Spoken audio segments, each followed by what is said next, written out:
Yes, home is wonderful for most things, but when you want to relax in cool comfort and enjoy the world's finest entertainment, your best bet is this delightfully air-conditioned theater, where Hollywood's biggest stars and greatest hits will thrill and amuse you.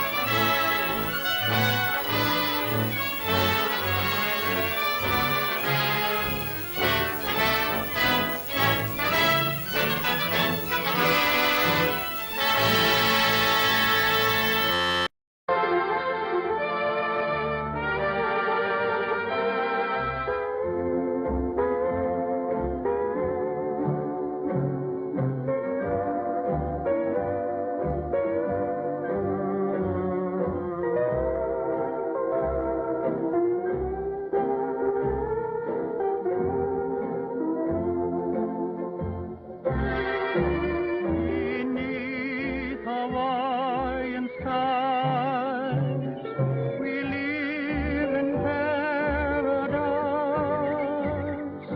dreaming together in Hawaii.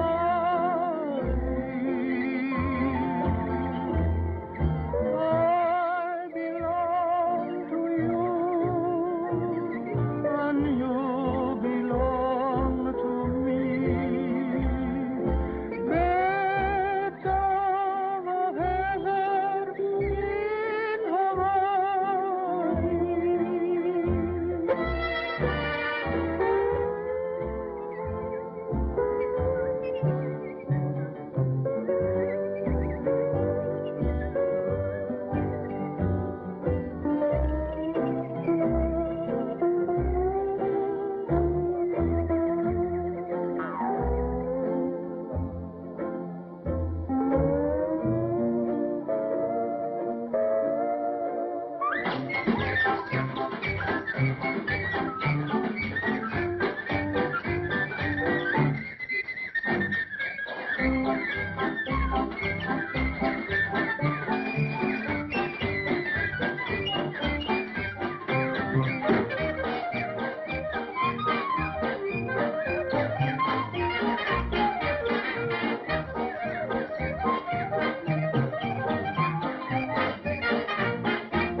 How would you like to join my troupe, eh? Well, I like girl.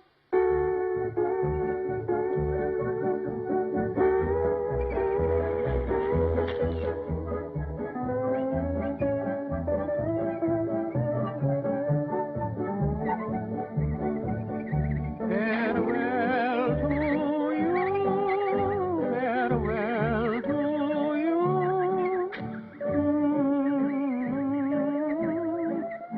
All right, let's go.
breakfast.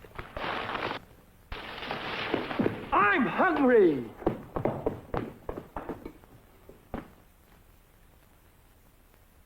Take it from Crinkles. That's me. The best breakfast under the big top is post-sugar rice Crinkles. So crinkly, so delicious, so different. Each grain of rice in sugar rice Crinkles is crinkled with honey and sugar.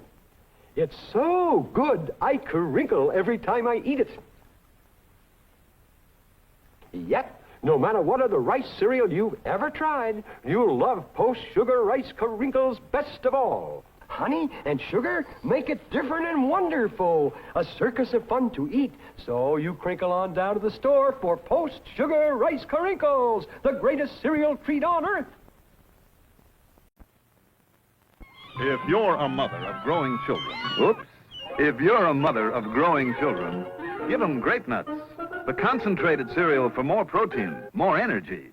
Now, you know if children don't get enough protein and energy foods, they can't grow properly. They won't feel well. They won't even go out to play. Imagine. But when Grape Nuts enters the picture, its body-building proteins help them grow. Its energy-giving carbohydrates make them and you feel like this. Because concentrated Grape Nuts gives more protein and more energy per spoonful than any other cereal, new or old, cooked or cold. Grape Nuts taste wonderful, too. They're so wonderfully crunchy to chew. Such good exercise for teeth and gums. So everybody, you too, Mother, eat Grape Nuts. Alone or add to other cereals. Boosts the protein. Gives more energy per spoonful. And oh, that wonderful Grape Nuts flavor. So everybody, you too, Dad, everybody eat Grape Nuts, the concentrated cereal. Hey, kids, someone's making phony alphabets. They look almost as good as alphabets, taste almost as good, too. Mighty Mouse will never know they're not real post-alphabets. Mighty Mouse! Gee, Mighty Mouse, you knew they weren't real alphabets. Sure, everyone can tell real post-alphabets. Only post-alphabets have all the letters of the alphabet and energy and stuff to make you big and strong. We know, Mighty Mouse. A, B, C, D, E, F, G. Alphabets for you and me. The shape is new, a new taste too. So nutritious, good for you. Good for you! Try alphabets, and you will see. They're A, B, C, delicious. Now let's get that guy making the fake alphabets. Ask Mom to get you some post-alphabets, kids. They're sparkled with sugar to taste just a little bit better. Well, hello, boy. Now, what do you say? Let's make with the popcorn right away. Too much trouble and bother, yes, indeed. No, man, heat's all you need. You need more than heat, boy, according to Hoyle. You need popcorn, salt, butter, and oil. And a frying pan ought to be completely proper. You ought to have a popper. I dig it you ain't hip, old man, to Easy Pop popped in its own pan. You mean Easy Pop popped in its own pan? Now you're swinging, Daddy. Crazy man. Why don't you make it with me to the grocery shop? We'll both take a pan of this Easy Pop. Now, give it the heat bed. That's the wildest. Easy Pop's too much, the neatest, the mildest. We'll all have a gallon in just about a minute. Popcorn, salt, and oil, and everything in it. What do you know? No muss, no fuss. There's Easy Pop popcorn for all of us. Easy Pop, man, that's real popcorn. Once upon a time, as the story of Jack and the Beanstalk goes, a ferocious giant lived in a castle high in the clouds. The giant. So, Mrs. Giant hid Jack in the oven. Isn't this exciting? Ho, ho, ho! Something smells good enough to eat. Oh, but you don't want to eat that boy. Cook the boy, woman. Right now. A protein-rich H.O. cooks in just 3 minutes. 3 minutes? Do your flavor good. We were pan-toasted for finer flavor before we were packed. And notice how we're all precision cut to cook up extra smooth and creamy. And for extra quick energy and that real H.O. power, well, you know what happened. Each of the H.O.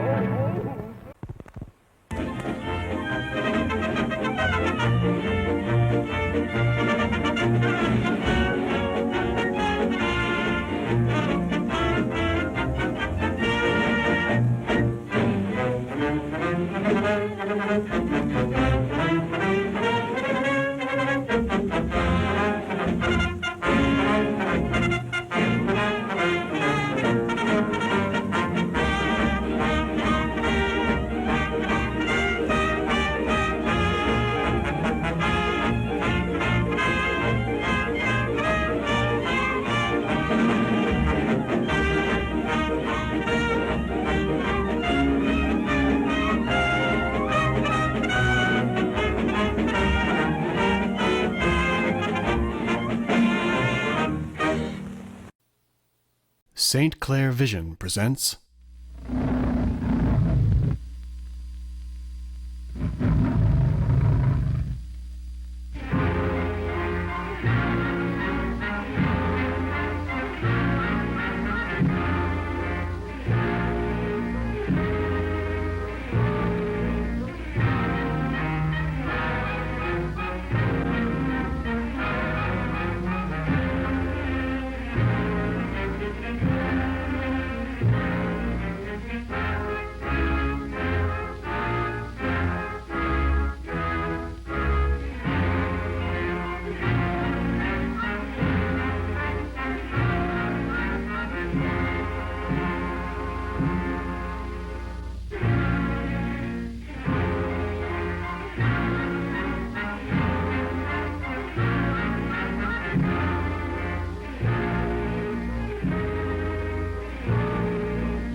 Man making another raid.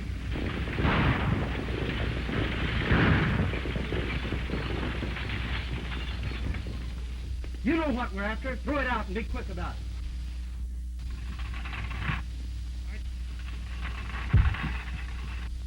All right, hand them out.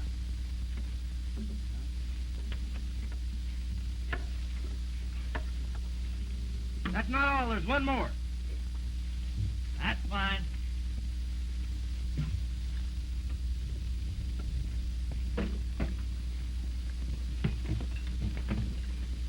Yes, folks, it's Gene Autry making another raid on your time with his Radio Riders, broadcasting from Radio Ranch. We're about to bust right into your homes with some real ranch music and singing. Nevertheless, we're going to give you some real ranch music and singing.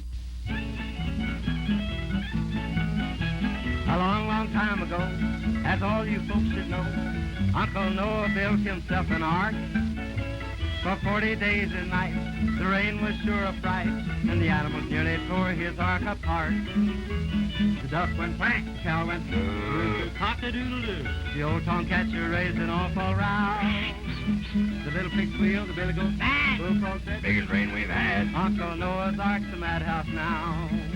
The horses and cattle and fowls of the air, even the long-eared jackass was there. Quack, the owl said who? Whoop, cock-a-doodle-doo, all were there on Uncle Noah's Ark. At last the sun did shine through the window bright and fine, and Uncle Noah thought 'twas time to land. He couldn't open the door, got his hammer on the shore, and the animals roared and growled to beat the band. The duck went crack, cow went woof, he said cock-a-doodle-doo. The old tomcatcher raised an awful row. The little pig squealed, the billy goat bang, the bullfrog said, biggest rain we've had. Uncle Noah's ark's a madhouse now. The horses and cattle and fowls of the air,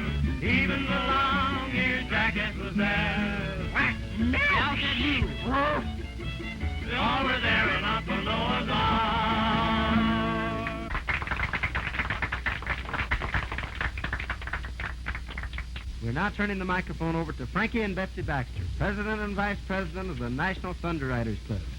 You're on the air, kids. It's all yours. First, I want to ask all of you to... First, I want to... Pardon the static, folks. First, I want to ask all of you to join our National Thunder Riders Club so you can come out here to our vacation camp and see a radio broadcast put on like it should be. Riding, roping, real horses, real guns, real cowboys. All you boys... And the girls, too. We don't want any girls. We do, too. Now, in reply to your letters, boys and girls, as to how we came to select the name Thunder Riders for our club. One day, Frankie and I were having a horse race on the desert. We were riding like the wind, just having a lot of fun. When all of a sudden, we heard something that sounded like a roll of thunder. Thunder. It's gonna rain. Rain nothing. Well, there isn't a cloud in the sky. That's from Thunder Valley. I heard it once before. The Thunder Riders!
Club the Thunder Riders.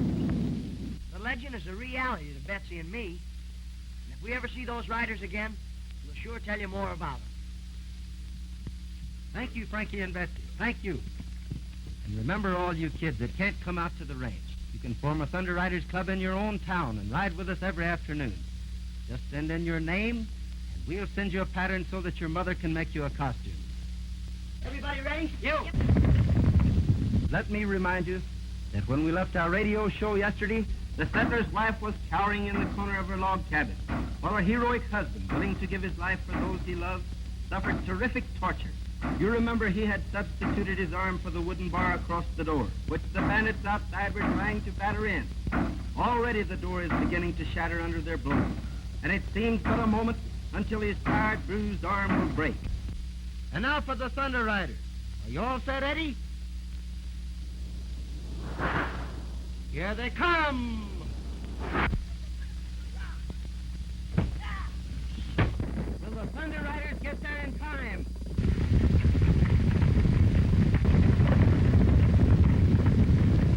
And that, folks, you will learn when you tune in tomorrow. Good afternoon. Radio Ranch now signing off. Say, is our ranch becoming popular? And all on account of your broadcast. Why, our guests are coming on trains and horses and an automobile. And now, they're arriving by airplane. You said that ranch was deserted. It's deserted, all right. What about the fortunate radium you promised us? You'll get your radium. Gentlemen, I am firmly convinced that this is the site of the buried city of Mew. And with proper excavation, we'll find more than radium. We'll find secrets that have been lost to the world for thousands of years. As official greeters, we better get out and meet them.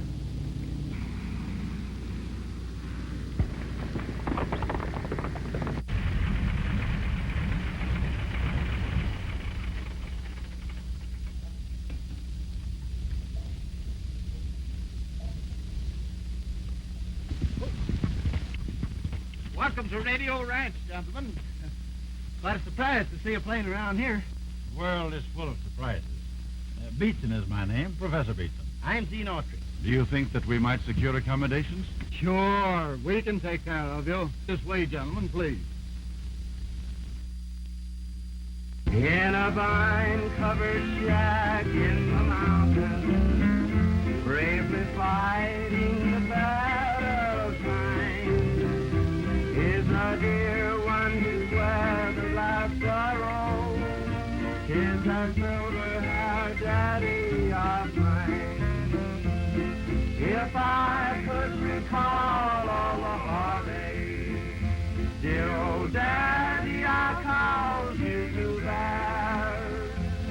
If I could erase those lines from your face and bring back the glow to your heart, if God would but grant me the power just to turn back the pages of time, I'd give all I own.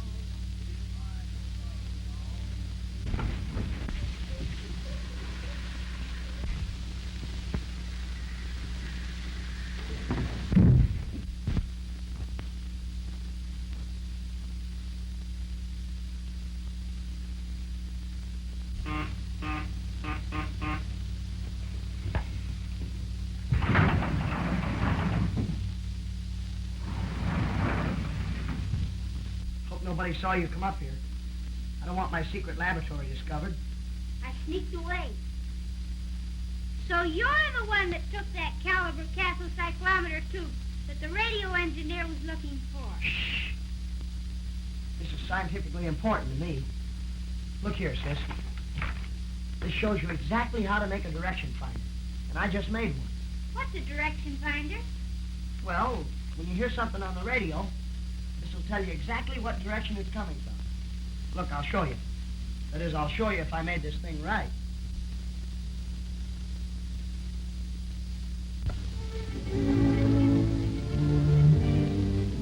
See? It's pointing 2 degrees west of north. That means the music's coming from San Francisco. There's those funny signals again. Frankie, look! The direction finder is standing on its head.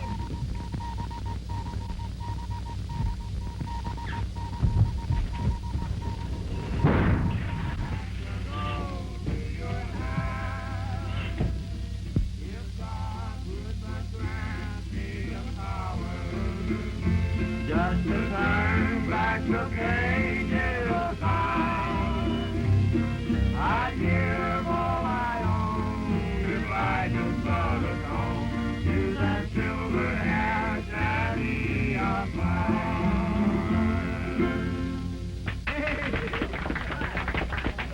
All right, I'll stretch your time. They seem to stand for anything. Okay. You know those funny signals I've been getting for the last 2 weeks? Yeah? Well, I got them again tonight. And my direction finder says they're coming from straight down. Say, do you suppose there's anything to any of those books that Frankie's been reading about a world underground with people and cities and everything? Why, of course there's something to them. Let's go see those scientists that came today. Maybe they can tell us something about it. Maybe they can. But the signals were coming from the center of the Earth. And I wanted you to explain it to me, Professor. I see that you have a perfect understanding of radio beams. You probably encountered some unusual internal interference. Undoubtedly magnetic static. Yes, but the signal sounded like human signals. Static. Just static. However, I'll give the matter some thought and look into it further a little later. Did you ever see anything like this? Peculiar little fellow, isn't it? Ah, an interesting example of antediluvian Americana. Where did you get it? Found it at the head of Thunder Valley. Could you lead my colleagues to the spot? Gladly. We'll appreciate it very much. We'll have to get an early start. I have a broadcast at 2 o'clock, and if we miss it, we'll lose our contract. We'll say 8 o'clock. Good. Good night. Good night. Thanks, Good night. Professor. Good night.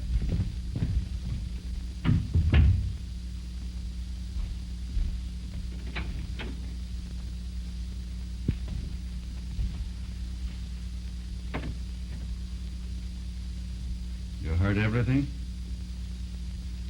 Autry's radio program and his singing make this ranch popular.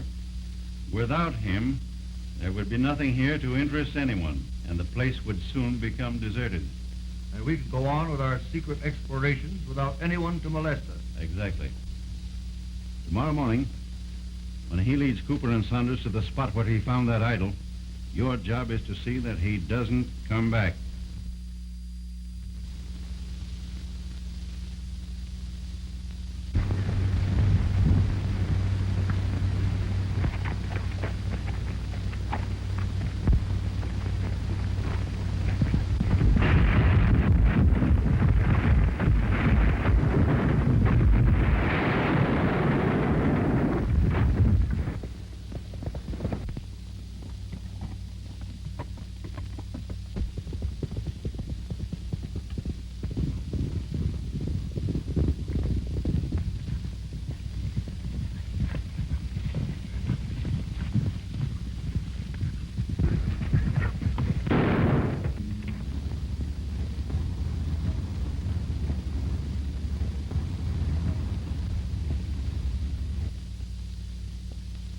What's that?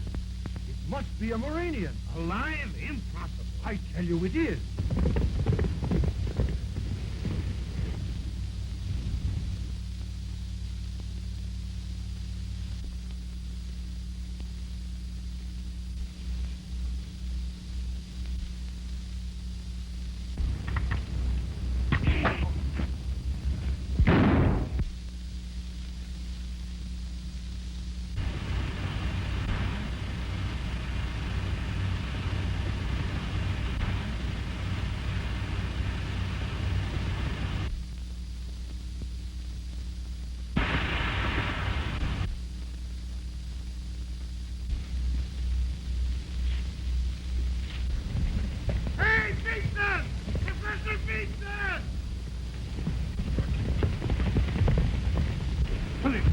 Come on, I found a Muranian.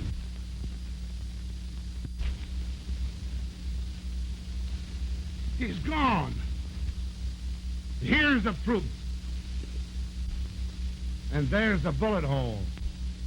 You perforated his oxygen tank. Evidently, they can't function on the air we breathe. This is undoubtedly a breathing apparatus that permits the Muranians to live at ground level. And the eyepieces are colored against actinic rays. It proves that the Moranians lived underground. Probably have since the first ice age, 100,000 years ago.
Gain some strength when we get down to the 20,000-foot level.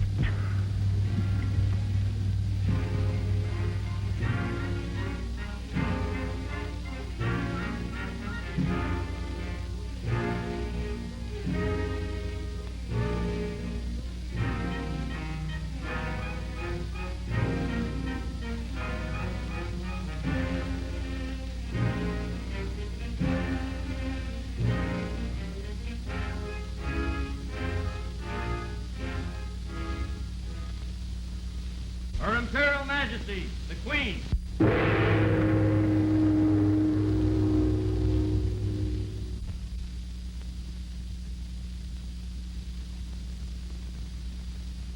Did I receive your report correctly? Yes, Your Majesty.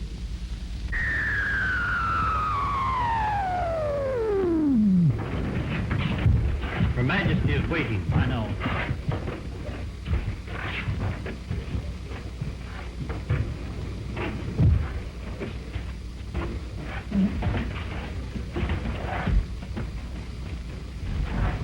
Clear the way. Stand fast for the Queen's Guard.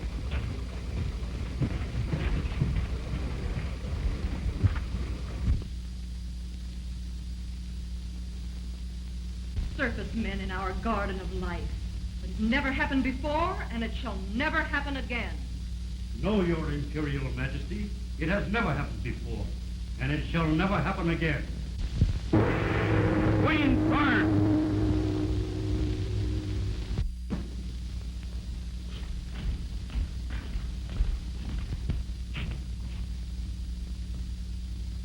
We welcome your return. Your Imperial Majesty, I have to report... Silence! You are not here to report. I've seen everything. You are here to be commended for your loyalty and skill. I do so commend you.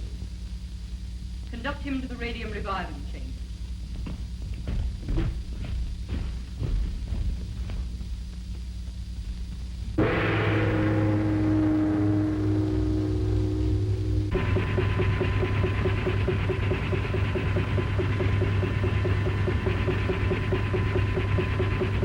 The Garden of Life. Yes, Your Majesty.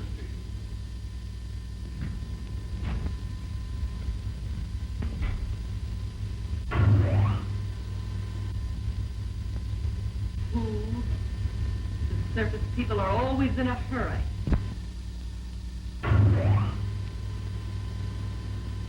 Their world today is a madhouse. We in Murania are indeed fortunate.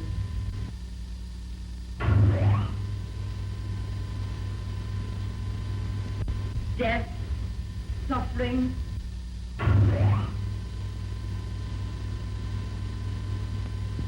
speed, accidents. Do I have to witness this insane material because you are unable to find the Garden of Life?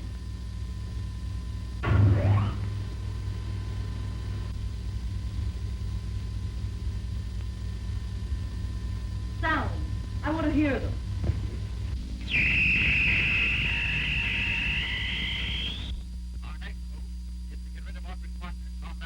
With those two out of the way, Radio Ranch will soon be deserted and we'll have our discovery to ourselves. And a fortune in radium.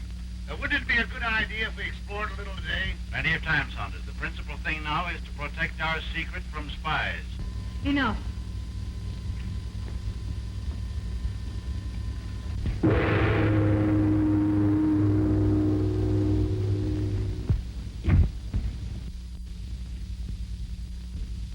Our very civilization is at stake.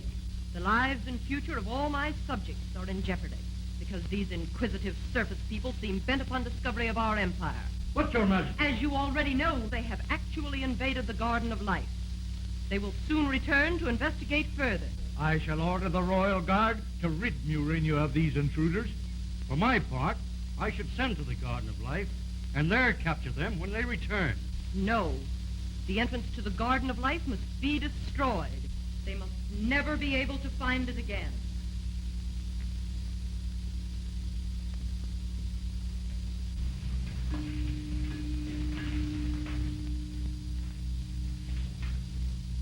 Yes, Your Imperial Majesty. Proceed at once to the Garden of Life and destroy the entrance so that no surface man may ever find it again. Yes, Your Majesty. Alert!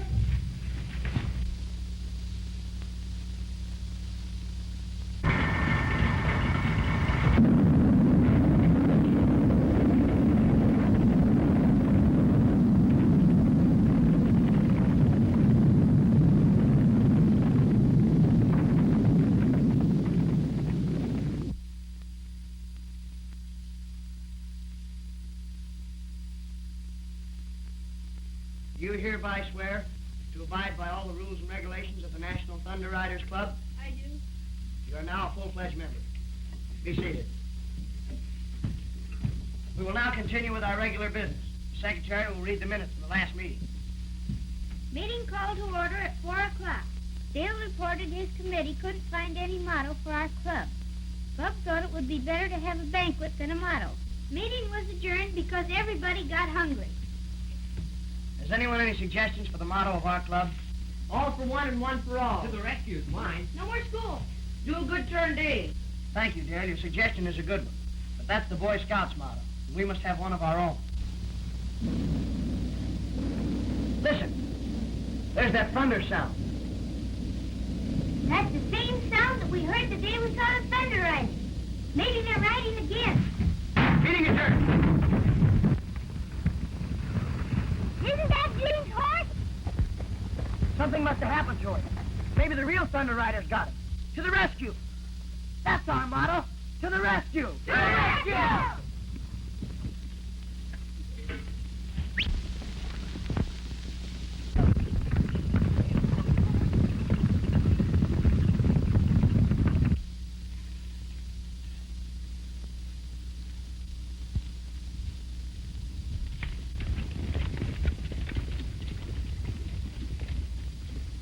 We'll scatter here. All you kids break up into parties of two. We'll search this whole country. Now, don't all go the same way. Betsy and I'll ride up toward Thunder Valley.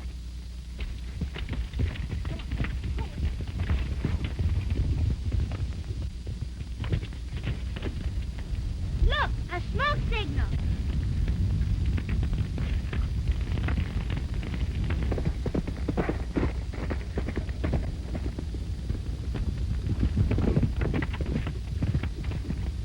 Come on, help me, quick.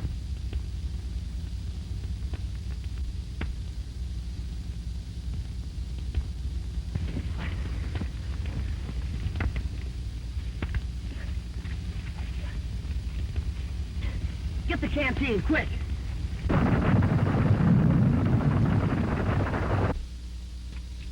Thanks.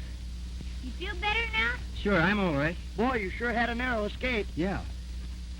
Say, we got a broadcast at 2 o'clock. If we miss it, we'll lose our contract. And that means we'll lose Radio Ranch. We'll have to ride like the Dickens. You and Betsy ride double.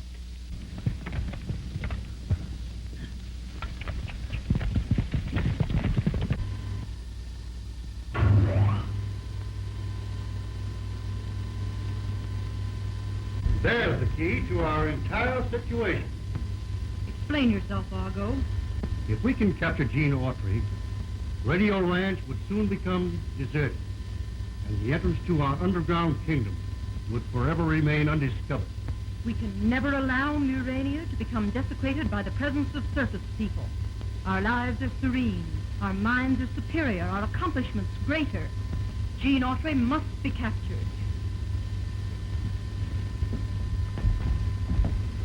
Get the captain of the Thunder Riders on the wireless telephone.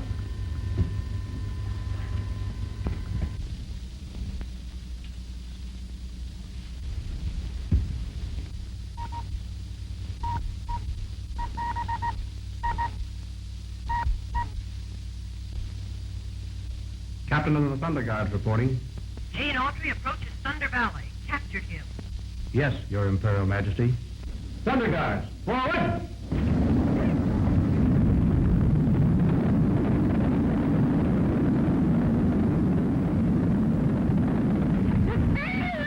Get back, quick.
out for dangerous dirt, drippy rain, and torchy sun.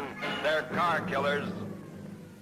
Well, now listen, you guys. Dangerous Dirt's gonna handle the dirty work on this job, see? Yeah. Okay, Jocko. Just because my name is Drippy Rain, that doesn't mean I'm all wet. Take it easy, boys. Torchy sun'll make it plenty hot for 'em. Wait, Jocko. Look up in the sky. It's a bird. It's a plane. No, it's a turtle. A turtle? Yeah, super turtle. Everybody wants to get into the act, but I'll stop 'em because Tidal Wax Auto Polish with Brillium gives your car a super brilliant hard shell finish that protects it like an invisible garage. A full year's supply, only $2. Turtle Wax gives a hard shell finish. Turtle Wax!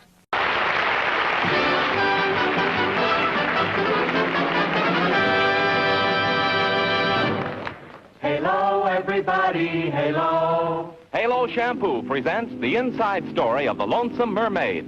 What can I do about my hair? It's so dull and stringy looking, the sailors never whistle at me anymore. And for a mermaid, that's serious. Look, Toots, here's the answer to your problem. Use Halo shampoo. Soaping dulls hair. Halo glorifies it. Halo means natural beauty. The first time that you use it, you need no special rinsing after you use it. So Halo, everybody, Halo. Halo shampoo, Halo. Halo, everybody, Halo. Halo is the shampoo that glorifies your hair. So Halo shampoo, Halo. Remember, Halo leaves hair fragrant, dandruff-free, and wonderfully easy to manage. Because Halo's not a soap or an oily cream. So Halo, everybody, Halo. Halo shampoo, Halo. Hi, I'm Margaret Lindsay. If you'd sort of like someone to whistle at you, let Halo shampoo help you out. Because Halo leaves your hair soft and fragrant, shining with colorful highlights. Glorify your hair with Halo, America's favorite shampoo.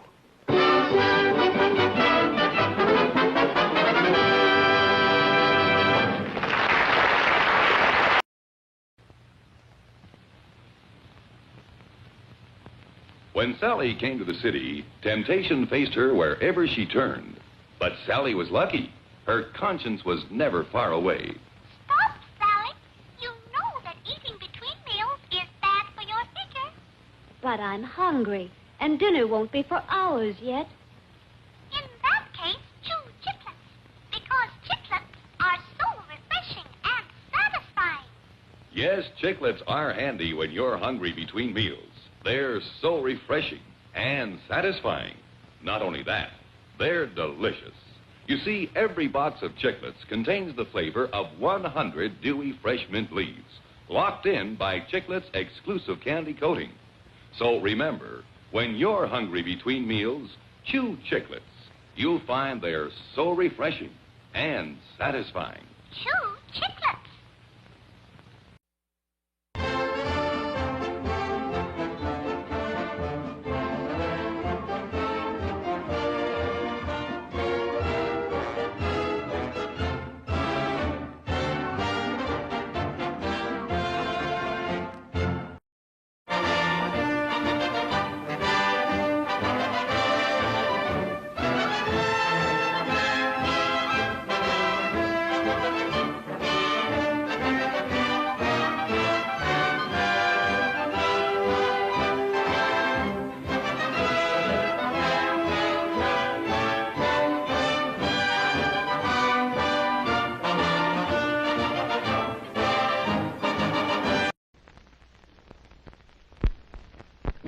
No, that's not big enough.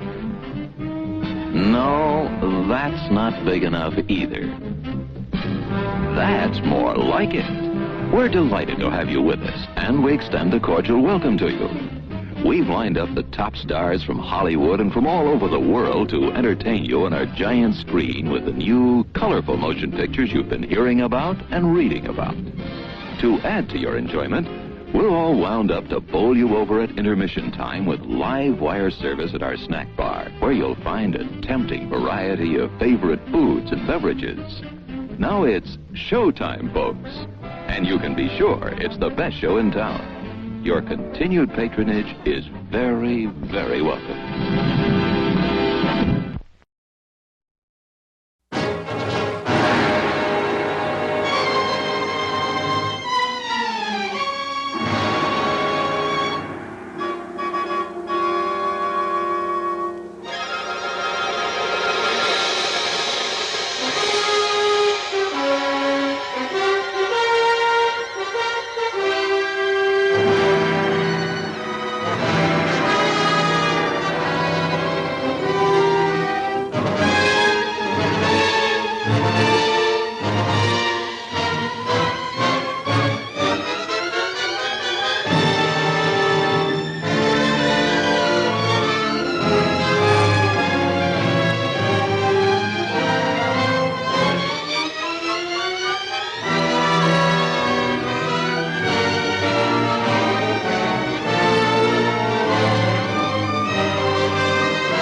The Star of Rhodesia is one of the most famous of the Earth's treasures. First touched by the fingers of the humble Kaffir, it would have been better had it never been found. For all those who possessed it came to sudden and violent death. Our story opens in London, within the sound of Bow Bells. In the shadow of Tower Bridge is the carpenter's shop of Mock and Son, coffin makers. A beautiful job, if I may say so. You'll be sure to have it at the undertaker's in time. Of course. The Scotch Express leaves Euston Station at 7:30 tonight. That leaves very little time for the arrangement of the body. Your mother, is it not? Yes. You are taking her to Scotland? Yes, Edinburgh. Her home. Oh. Thank you. Rather a nuisance. Traveling by train. Ain't it?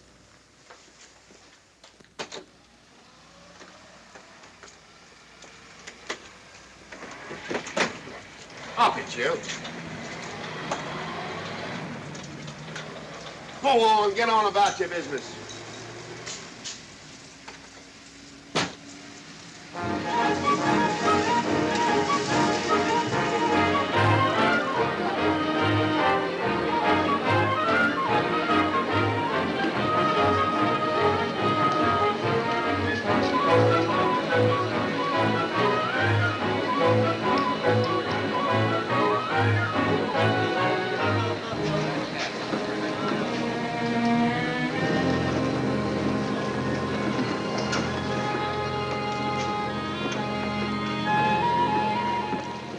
I'm terribly sorry.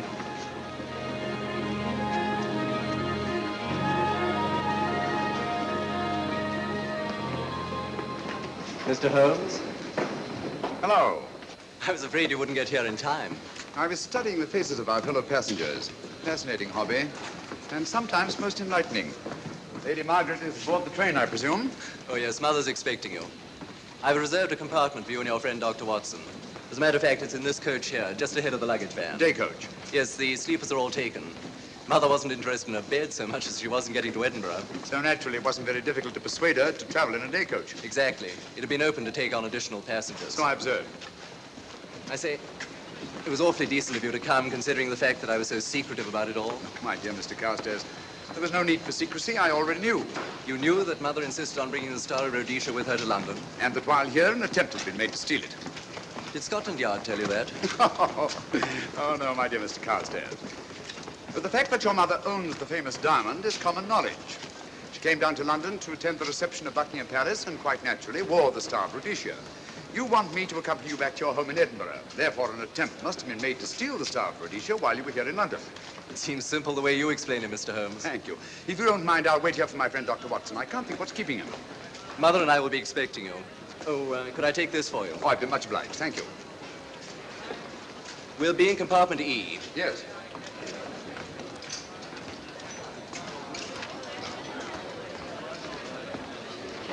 Ticket, please. Here's your carriage, sir. Well, well, well, look who's here. Inspector Lestrade. Why, Mr. Holmes. Taking your trip, Inspector? Fishing, eh? Bit of an holiday.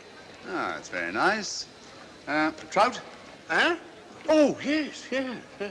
Rather large rods for trout, aren't they? Salmon, perhaps? Well, as a matter of fact, I'm going mostly for the rest. As a matter of fact, you're on a job for Scotland Yard, aren't you?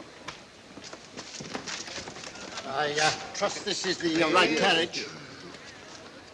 This is where we take care of the overflow, sir. Oh, I see. Porter will take your bags. I'll carry this myself, if you don't mind.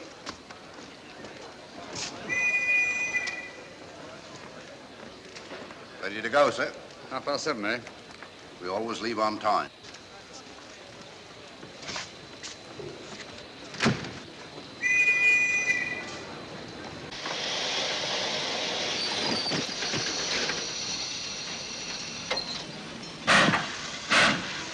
Mind your head, sir.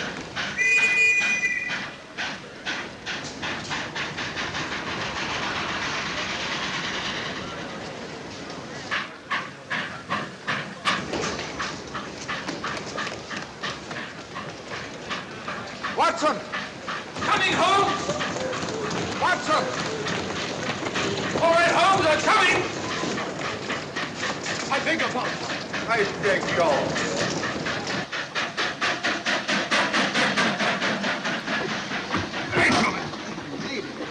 Thank you for your timely assistance. Really, Watson, aren't you a little stout for this sort of thing? Rubbish. Ideal weight for a man of my age. Ran into an old friend of mine, Duncan Bleak.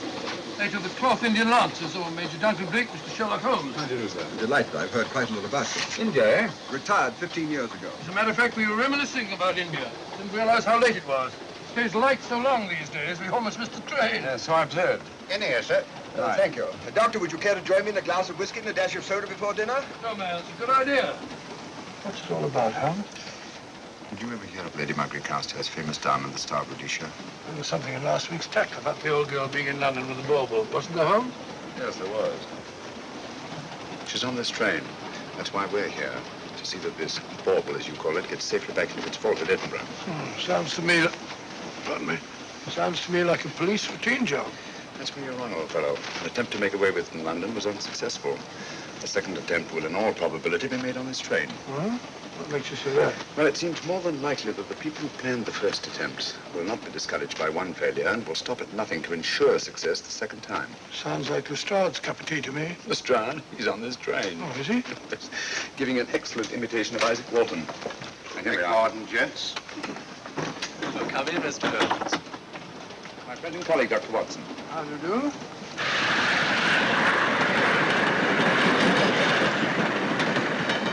I thought it better to engage Mr. Holmes after what happened in London. No doubt you're an efficient person, but I don't think there's any need for a policeman. Policeman? How long have you been in possession of the Star of Rhodesia, Lady Margaret? 25 years. You know, it may seem strange to you, but I've never actually seen it. I suppose there's no harm since we're paying you to guard it. Mother. Yes?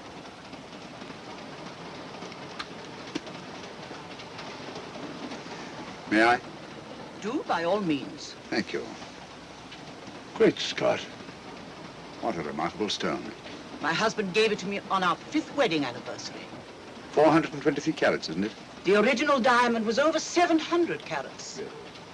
Your father had it cut, less ostentatious. Ostentatious? As big as a duck's egg. Watson, please. Oh, sir? Thank you, Lady Margaret.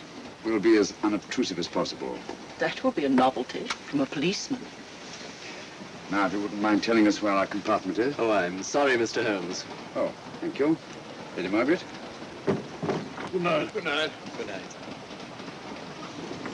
Impertinence. She called us policemen. And what's wrong with being a policeman? Oh, hello, Lestrade. Where are you going? The inspector's going to Scotland to fish for salmon. Oh, really? The season doesn't start for another month, but you wouldn't know that, would you? Who says I'm going to fish for salmon? Who? Him. Excuse me, please.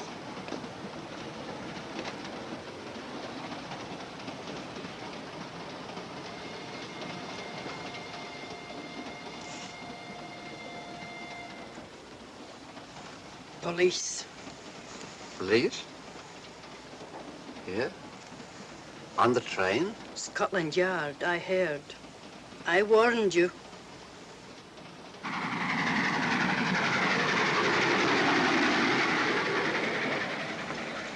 Oh, Mr. Holmes? Yes, this way, please.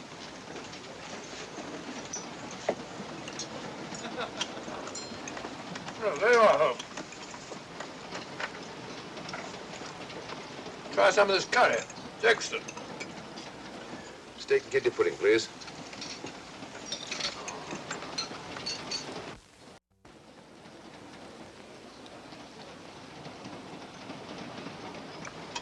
Of course, the Bengal curry doesn't compare with that of Madras. No, it's the quality of the mutton that makes the difference, don't you think?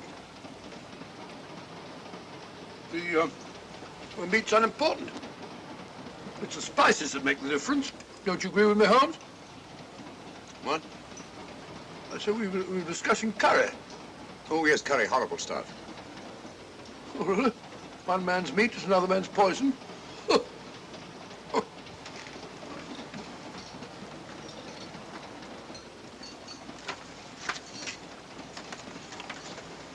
There will be two of us, steward. My son will be here directly.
My dear fellow, I still insist the unpolished wild rice does make a considerable difference to a good curry.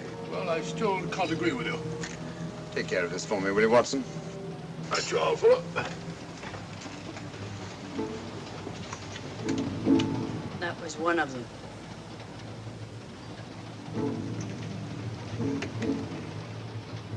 Was young Carstairs in the dining car with you? No, Lady Margaret came in alone. Well, I was in my compartment just now having a bite to eat, and I heard a crash in here. Crash? It's locked. I knocked and there was no answer. So you just stood here twiddling your thumbs. Brilliant. Attendant, will you please unlock this door? I'm sorry, sir. This is Inspector Lestrade of Scotland Yard. That's all right. You can open it. Very good, sir.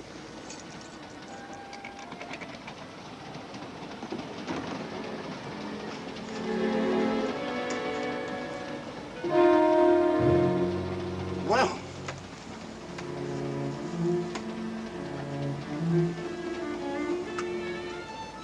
Dead. Murdered. That's a bit quick, isn't it, even for you?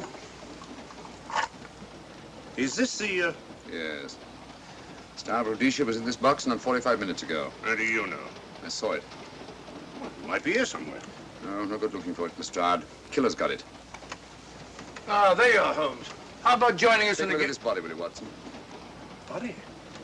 Good Scott. How do you know it's murder, Mr. Holmes? murder? Oh, I say. Who are you? Major Duncan Bleak, a friend of Dr. Watson's. Oh.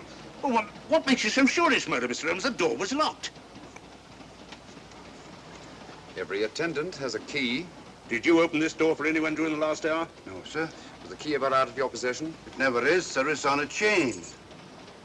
To me, like heart failure. Uh-huh. Any marks of violence on the body? None that I can see. Seemed to have missed it this time, didn't you, Mr. Holmes? Possibly. Still, if it was a natural death, it came at a very convenient time, didn't it? Hmm?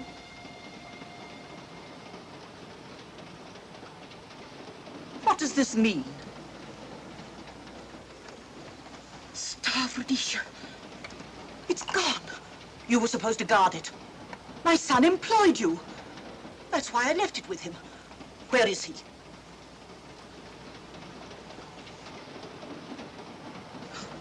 I'm sorry, Lady Margaret.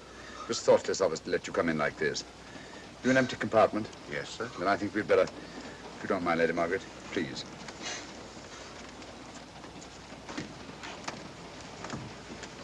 Poor chap's mother, I presume. Yeah. Well, let's get to the bottom of this. Excuse me, Doctor. Poor chap, he was so young. It's such a pity. I've sent for the conductor, Lestrade. You want to talk to him, and I've asked that no one be allowed to leave this coach. Oh, thank you, Mr. Holmes. Shall we use my compartment? Thanks. Attendant, lock that door and let no one go in without my permission. You understand? Very good, sir. All right. Sorry, old man. Official police business. Well, that's all right. I'll catch up with you later.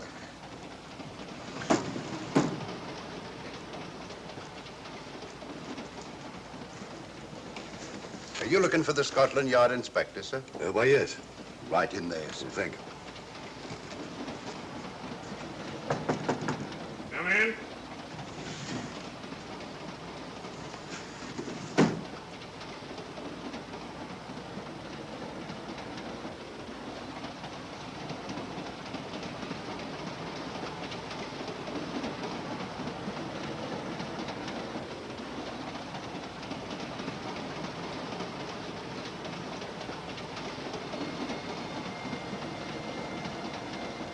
Sorry, sir. No one's allowed to leave the carriage. Can't leave the carriage? Whose ridiculous idea was that? Scotland Yard.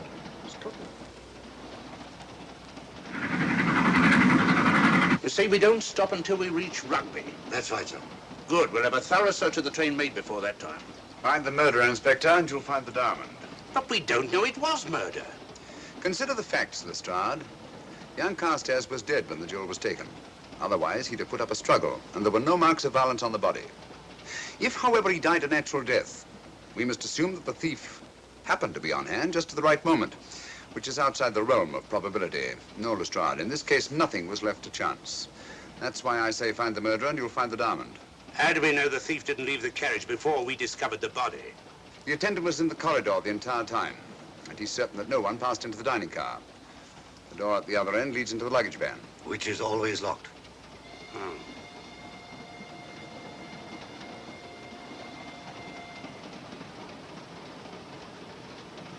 You found no marks of any kind on the body, Watson? No, none of any significance.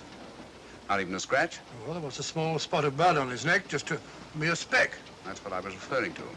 You mean that scratch killed him? It's possible the poison that went into the wound did. Poison? Well, we can't tell that without an autopsy. Hmm. Have you got a list of the passengers in this carriage? Yes, sir. There you are, sir. Thank you. Major Duncan Bleak. That would be your friend, Doctor. The next compartment's empty. Where we took Lady Margaret after the murder. You remember, Lestrade. Go on. Vivian Vedder and Inspector Liston. That's this one. Lady Margaret Carstairs and the Honourable Roland Carstairs. Professor William Kilbane, Mr. and Mrs. Alfred Shallcross, Mr. Holmes and Dr. Watson. Well, that would be you two. Well, I think I shall ask a few questions. Vivian Vedder. We'll start with her, whoever she is. Vedder, compartment C. Oh, here we are.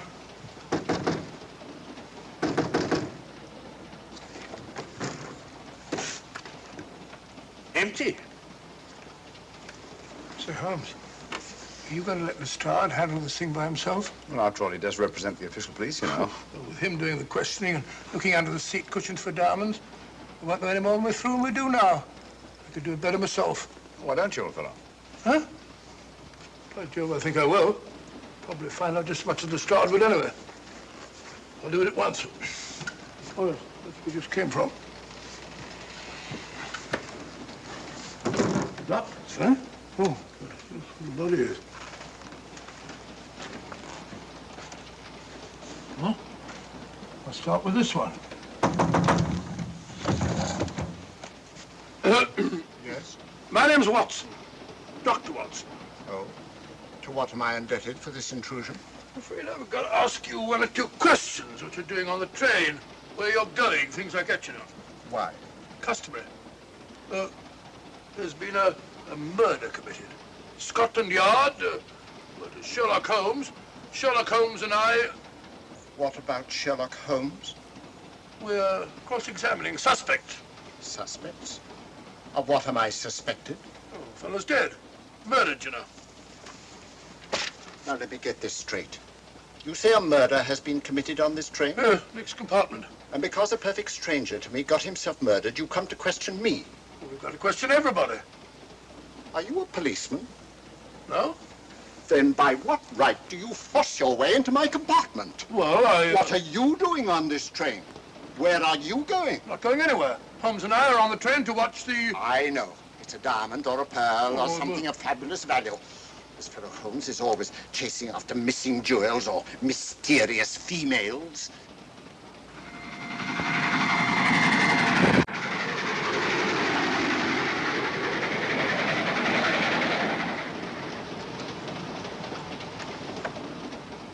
What is the meaning of this?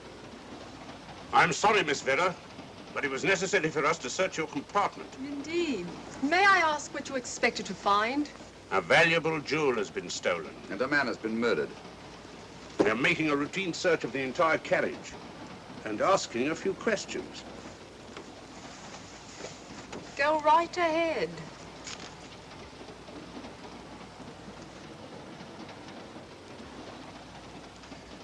I understand your journey is rather a sad one. Your mother... Yes. Perhaps we'd better not question Miss Vera just now, Lestrade. Eh? Excuse us, will you?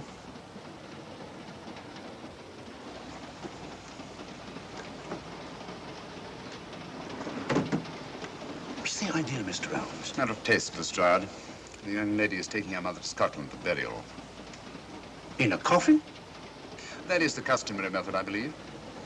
Lestrade, I think we'll take a look at that coffin. Might prove interesting. I was about to suggest that very thing myself, Mr. Holmes.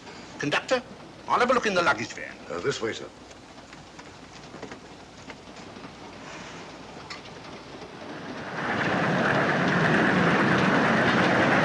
But I am Dr. Watson. Dr. John H. Watson of 221B Baker Street, retired. My friend Sherlock Holmes can vouch for me. Your alibi isn't worth a Scotch farthing. Just told me that this fellow Holmes is a crony of yours. Naturally, he'd lie. I resent that, sir. Sherlock Holmes is the very soul of integrity. Might even be an accomplice. Why, if I were a policeman, I'd take you in charge this very moment. I didn't do it, sir. I swear I didn't do it. I can prove it. Prove what, old chap? Oh, there you are, Holmes. Now get out of here and join your silly friends. Did you discover anything, Watson? Yes.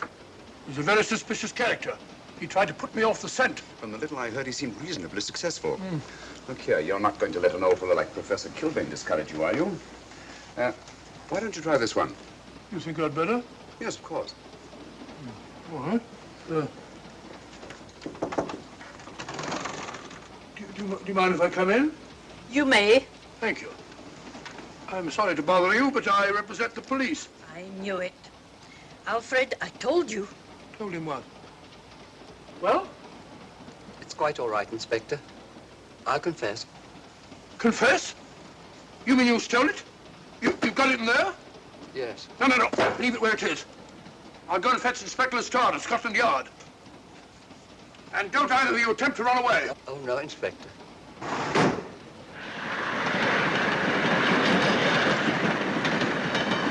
Is this door always kept locked, Conductor? Yes, sir. Only the guard and myself have keys.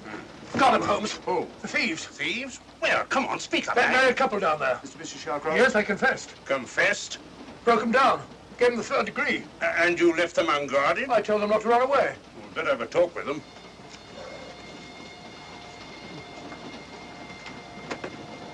Oh, it's you again. It might interest you to know that I've just caught the thieves. Excuse me, madam. You're the police, I know. Hmm. I warned him, but no, he had to take it. I must warn you that anything you say may be used against you. Anything they say. They've already admitted everything. Everything? Yes, they've got it in there. I'd be glad to pay double what it's worth if only they won't prosecute. It's my first offense. You chaps always say the same thing. Come on, hand it over. Where is it? I stole it. I took it from a hotel in London. Come on, come on. In my small way, I'm a collector of teapots. Teapots? Dr. Watson, does this look like a diamond? Not very much, now that you mention it. And what's all that about a confession? Well, when I came in here before, they said that they took it. Well, you'll please oblige us, Doctor, by not meddling in police business. His time wasn't entirely wasted, Lestrade. At least you've recovered the teapot. Thank you, Holmes. Teapot. The fellow tries his best. What's he get? Humiliation and abuse from the start of all people. A good man to chuck up the whole case. Might be a good idea to let the police do their own work. You mind your own business. Oh, there you are, Watson. How about a spot in my compartment? Thanks, old man. Serve him right if I got a bit tiddler.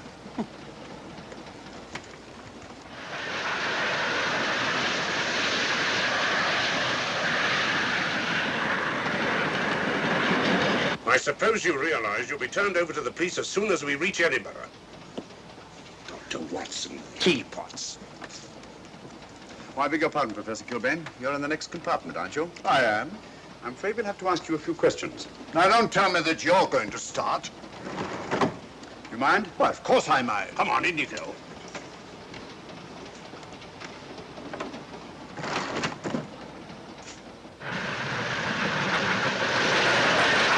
A brilliant mind, but there have been times when... When your scientist's mind has shown him the way. Exactly. You take the death of young Carstairs, for instance. I knew from the first it was poison. The scientific approach, of course. The murderer used a hypodermic. Some rare poison from South America, probably. Or India. Yes, India. I've been to India. So have you. Yes. Yes, of course. Well, You've been in here. I don't like your attitude, Professor Kilbane. I don't like it at all. Perhaps not. But I'm on this train for legitimate reasons. And I've neither the time nor the inclination to assist you with your work. You're perfectly within your rights, sir, and I'm sure that Inspector Lestrade appreciates that. Thank you, sir. Now, if you've no objection, I have some work to do which requires concentration. Mathematics? Yes. Interesting study. If you don't mind.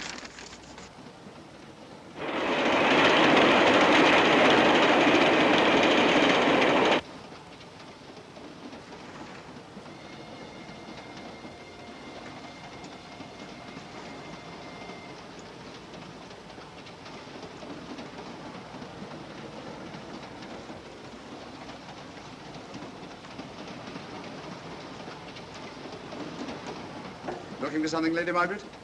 Oh. I came to get my bag. The door's locked. Naturally. Perhaps I can help you.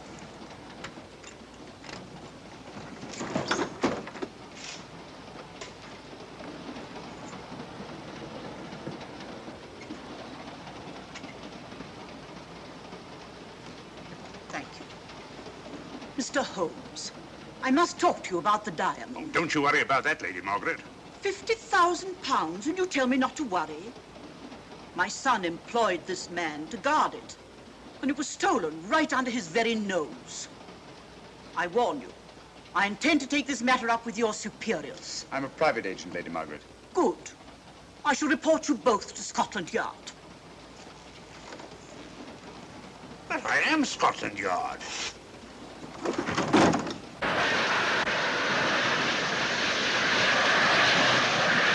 Lady Carstairs entered the dining car alone. You and I were already there.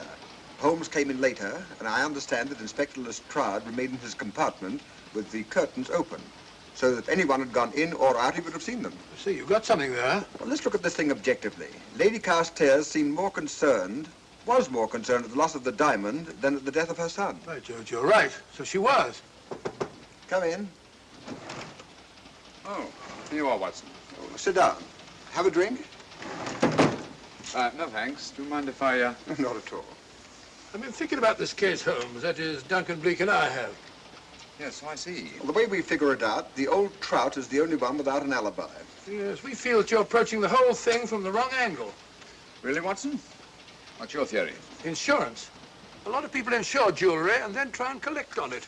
Interesting suggestion. I suppose you go and ask Lady Margaret just how much insurance she carries on the Star Rhodesia. No, thank you. We've already had 2 tries. Why don't you ask her yourself? For a very simple reason I already know. You're quite a doodler, sir. Oh, if you know, would you ask me? Trying to make a fool of me.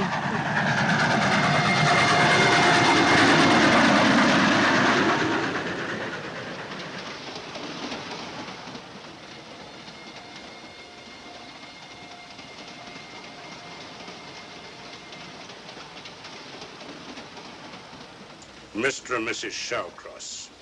Teapots. Well, we can eliminate them. Professor William Kilbane. I've sent a telegram to the Edinburgh police to check up on that mathematics professor. Interesting. Now what? Well, just a coincidence. What's a coincidence? The fact that this fellow Kilbane happens to be a professor of mathematics. Ah. Come again, Mr. Holmes? Lestrade, did you ever hear of Colonel Sebastian Moran? Of course I did. What about him? Well, then, as you know, Colonel Sebastian Moran was the most sinister, ruthless, and diabolically clever henchman of our late but unlamented friend, Professor Moriarty. I've never seen him, but I've been unpleasantly conscious of his presence more than once. As a matter of fact, he was directly responsible for what very nearly turned out to be my premature death on 3 separate occasions. Very pretty, Mr. Holmes. What's all that got to do with all this? Oh, possibly nothing.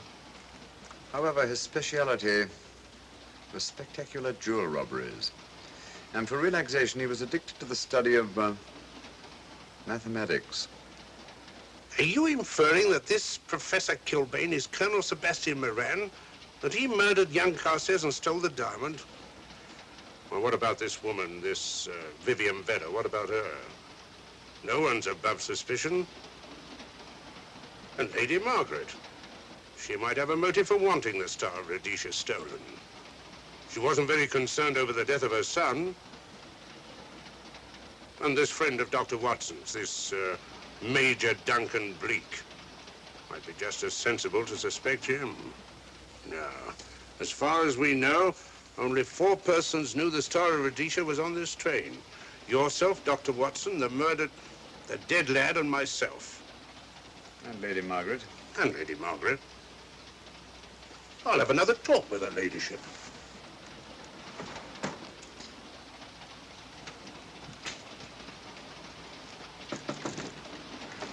Lady Margaret, do you mind if I come in?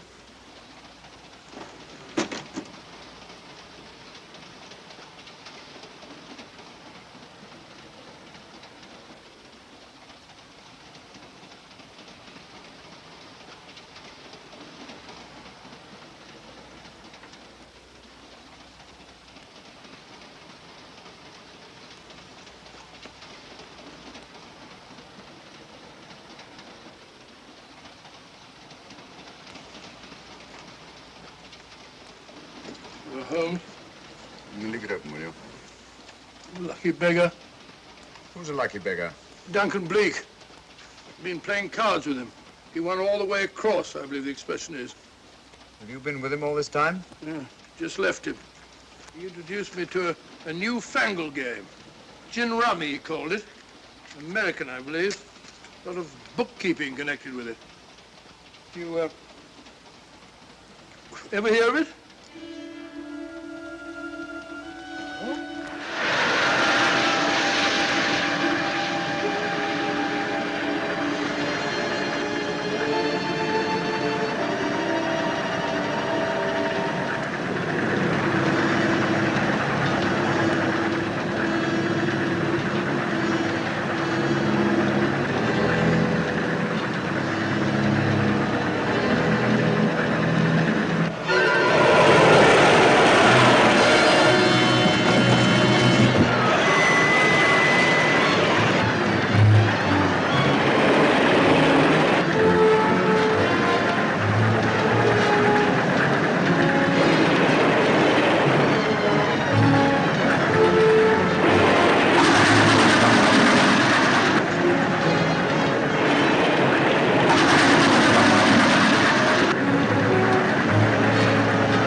looking for the murderer, Inspector?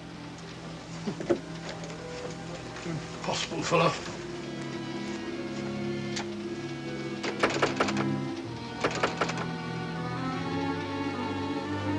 I don't understand it.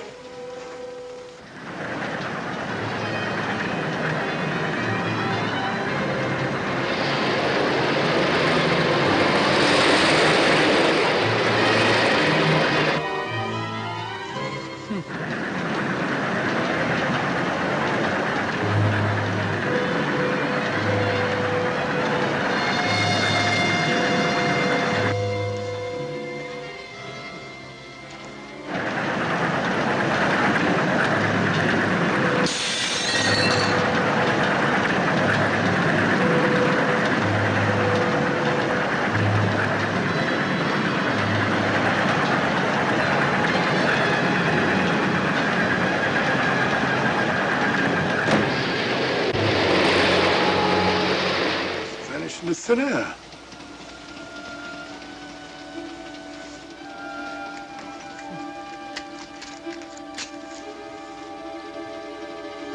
Well, there you are. Where on earth have you been?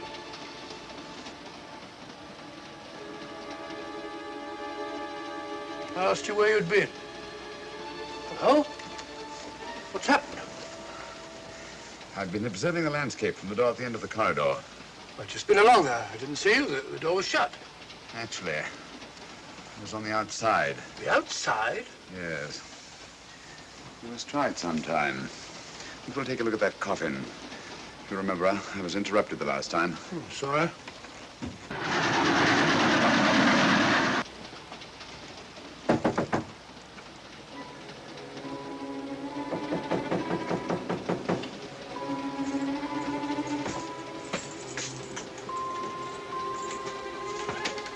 I'm Sherlock Holmes. Do you mind if I inspect a coffin you're taking to Scotland? No one is allowed in here, Mr. Holmes. I'll take the responsibility. Excuse me.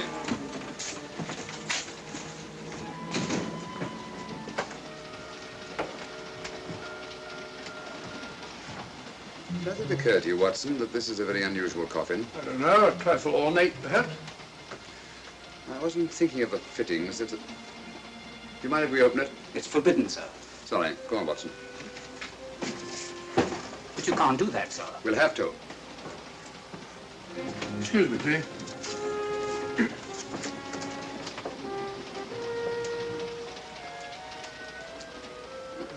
Little old lady. As I thought. Shallow. Body only comes down to about here. You think there's a secret compartment underneath? There has to be.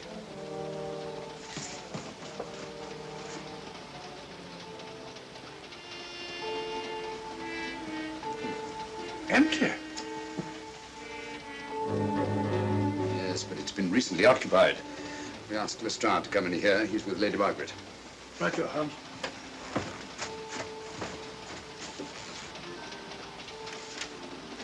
Have you let anyone else in here? No. Mathematics, eh? Gives me something to do.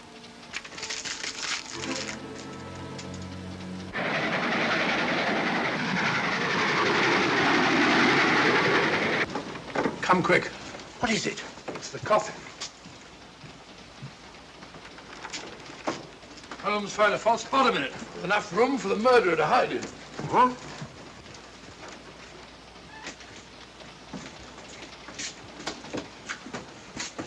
What is all this, Mr. Holmes? There's where your murderer's been hiding, Lestrade. It's just a question of finding him, isn't it, Mr. Holmes? Not him, them. Eh? This affair is obviously the work of two men, the one who planned it, and the other who hid in the coffin, and at a prearranged time emerged to commit the murder and effect the robbery. What are you talking about? Colonel Sebastian Moran. You've got that man on the brain, Mr. Holmes. My dear Lestrade, I accepted this case because I was virtually certain that Colonel Sebastian Moran could not resist such a tempting morsel as the Star of Rhodesia.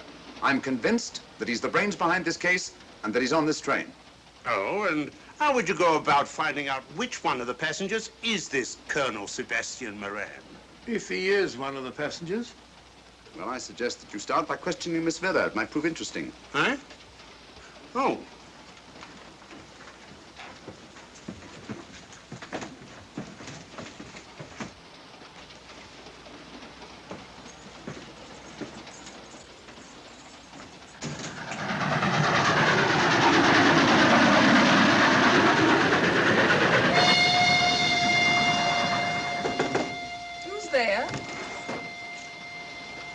Miss Vedder, I want to ask you a few questions, and I must warn you.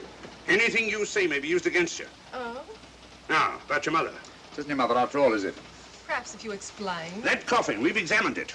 And found the secret compartment. Oh, come on, let's have it. Have what? The old story. If you insist. The man approached me and asked me to take a coffin to Scotland. He offered me £100. Were you aware that the coffin had a secret compartment? I was. What story did this person tell you to account for a man being concealed in the coffin? That someone had to leave London. Foreign agents were watching the train. Foreign agents. All right. Maybe I didn't believe that foreign agent story. You realize, of course, this makes you an accomplice. What was the name of the man who approached you? I don't remember. Miss Vera, the man who engaged you to take this coffin to Scotland, was it by any chance this man here? I say, old man, aren't you making a mistake? My dear Watson, just what do you know about Major Duncan Bleak? I've known him for years. He's a member of my club. I say, is this a joke? Does the name Colonel Moran mean anything to you, sir? Colonel Moran? Yes, Colonel Sebastian Moran. I'm afraid it doesn't. Good heavens, you don't think that No, I... no, of course not. You have the perfect alibi, Dr. Watson. Yes, of course. Good heavens, gentlemen, you're at perfect liberty to search my compartment, to search me. If you find the diamond, Now, that won't be necessary. The Star of Rhodesia has not been stolen. What's that, Mr. Holmes? An imitation was stolen. I have the real one. You've got it? My dear Lestrade, surely you didn't think I would allow Lady Margaret to retain the genuine diamond when I felt reasonably certain that an attempt would be made to steal it? I have had it in my possession almost from the moment I boarded the train. Confound it, Mr. Holmes, you had no right to do that. This is a police matter. Come on, let me have it. My job is to see that it wasn't stolen. It wasn't. Look, I don't know what this is all about, but I do know that I never seen this gentleman before in my life. I shall have to ask you to remain in your compartment until we reach Edinburgh. Inspector Lestrade. Huh? Oh. Telegram for you, sir. Thank you. I'm sorry, old man. I'm afraid my friend owes you an apology. Oh, that's all right, Watson. In a case like this, naturally everyone is suspected. Well, we all make mistakes. Even Holmes is not infallible. And after all, the killer is still at large, you know. Yes, he is, isn't he? Well, good night. Good night, old boy. Don't worry. I think I'll have another little chat with that professor fellow. Something important, Lestrade? You have your secrets, Mr. Holmes, I have mine. This is Inspector Lestrade. Look here. Is this racket going to continue all night? Professor Kilbane, you told me you were on the staff of the University of Edinburgh. I said nothing of the kind. You most certainly did. I urge you. Mr. Holmes here urged it. Oh. I merely said that I was a professor of mathematics and that I was returning to my home in Edinburgh. Well, it might be necessary to talk to you again. Later. You come pounding on this door again and I'll have the law on you. I am the law. And stop barging in and out of my room like a chambermaid.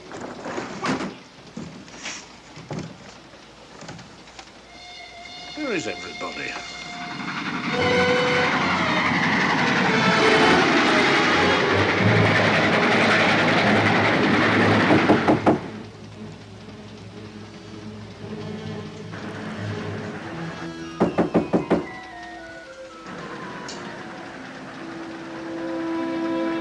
Surly chap. Doesn't want to open the door, probably. This should help us.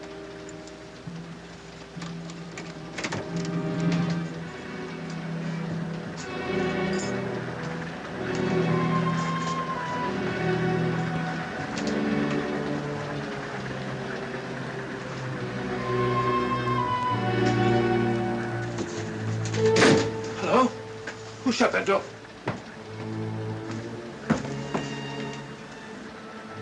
Great Scott, the guard. The murderer came back from the scene. Academic. Look again, old fellow. Scratch. Just a scratch. Like the one on Ronald Carstairs. Small dart. Apparently made of some soluble substance. Probably a gelatin preparation that melts in the wound. That's why you couldn't see anything on Carstairs. The murderer was about to get rid of the body. He heard the knock and became frightened. Here, let me have that, will you?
come away from that door. Were you seen coming in here? No. Sherlock Holmes and the fat bloke are in the luggage van now. How about the guard in the corridor? He didn't see me. I fixed him temporarily. The guard in the van did. I had to kill him. Here, you'd better take this. This isn't the Star of Rhodesia? You wouldn't be trying to double-cross me, would you? Sherlock Holmes got the diamond and replaced it with this imitation. Now that Scotland Yard inspector has the real Star of Rhodesia. Was he with Holmes and Watson in the luggage van? No. Good, then he's probably in his compartment. But you'll have to hurry. I don't like it. Neither do I. All you have to do is to relieve him of the diamond. Scotland Yard inspector, why, that's something different. Naturally, it'll mean more money for you. You'd like that, wouldn't you?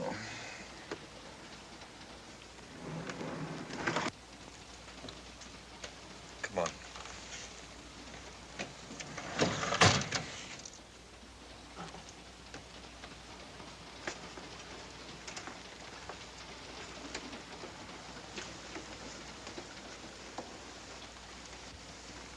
He's in there.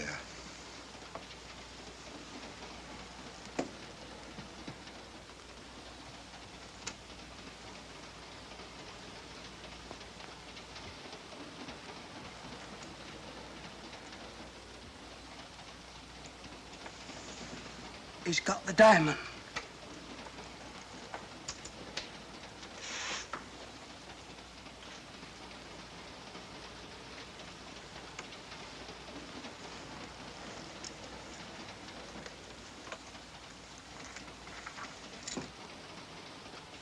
You use this.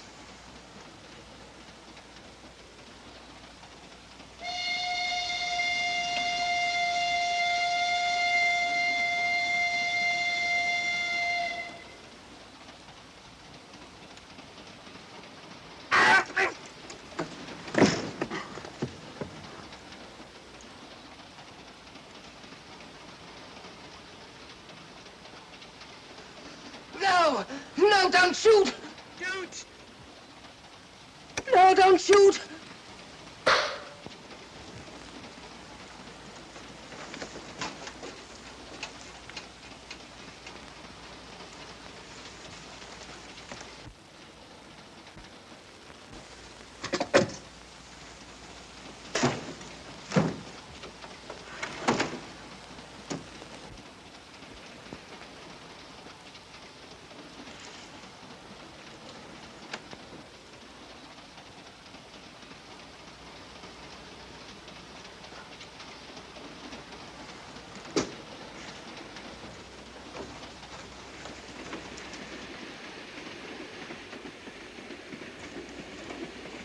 Hello. That fellow you put on guard isn't there. So I observe. Strange. What is?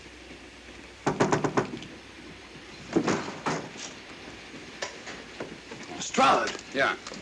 Help me to get him up onto this seat.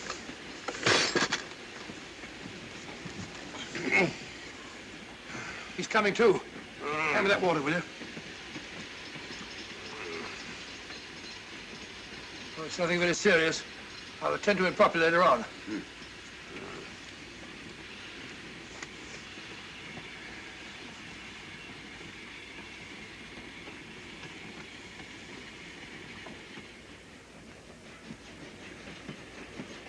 Poisoned like the others.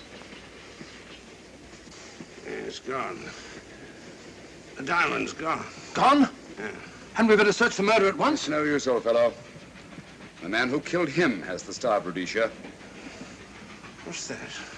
It's an air pistol, Lestrade, that fires a poisoned dart. It's quite an unusual design. You were attacked because you had the diamond. Fortunately, this wasn't used on you. Hello, we're coming to a stop.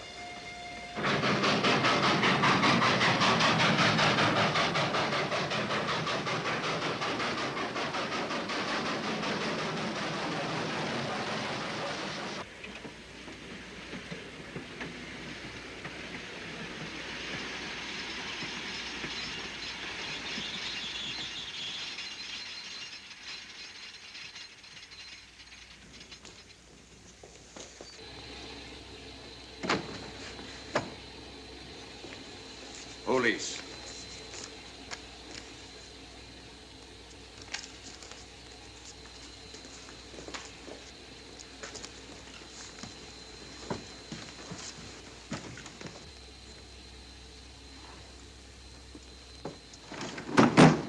Scottish police. Oh.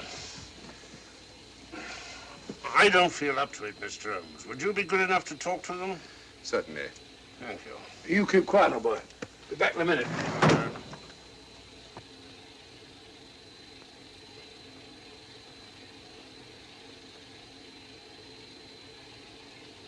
Mr. Holmes, this is Inspector MacDonald of the Edinburgh Police. How do you do? I happen to be in this district on another case, and I've received this telegram from headquarters. You want to talk to Inspector Lestrade? In due time, but I'm in charge here. This is Scotland. You've crossed the border. We've had a spot of trouble here, Inspector. And that's why I'm here. And who are you, might I ask? Mr. Sherlock Holmes. And the private inquiry agent, eh? I've heard of you. Heard of him. Mr. Holmes has practically solved this case already. Watson. Will you clear the dining car? I'll want to ask a few questions. Yes, sir. And see that no one leaves his compartment until I need him for questioning. Very good, sir. Inspector Lestrade asked me to sit in with you. It's a bit unusual, but... Scotland Yard think a great deal of Mr. Sherlock Holmes. They frequently ask his advice. Scotland Yard, eh? Where is this Inspector Lestrade? Watson, will you see if Inspector Lestrade is sufficiently recovered to come into the dining car? Right, you are.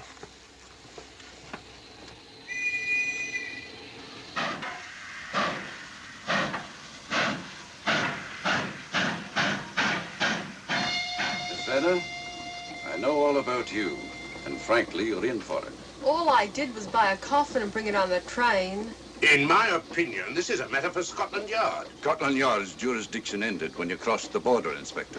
So you say? That's a matter of opinion. Miss Vedder is unquestionably in the plot. But you may not know Colonel Moran, however. I don't. Colonel Sebastian Moran, is he in this? You know him? Unfortunately, I do. You may return to your compartment.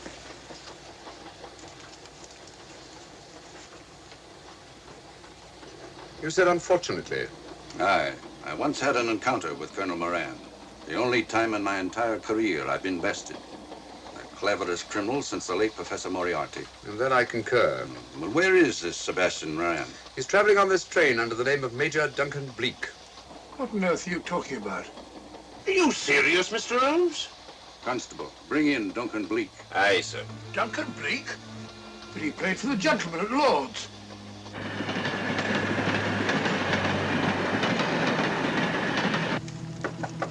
Come in. Duncan Bleak? Yes? Inspector MacDonald would like to see you. All right.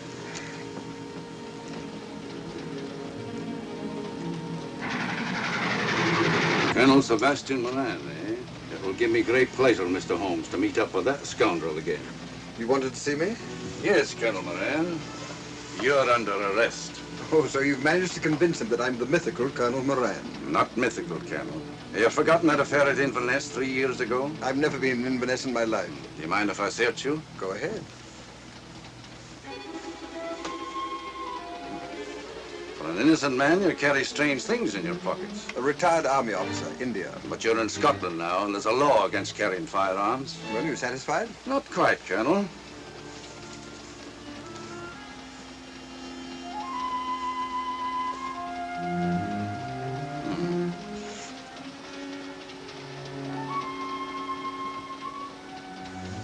Now I'm satisfied.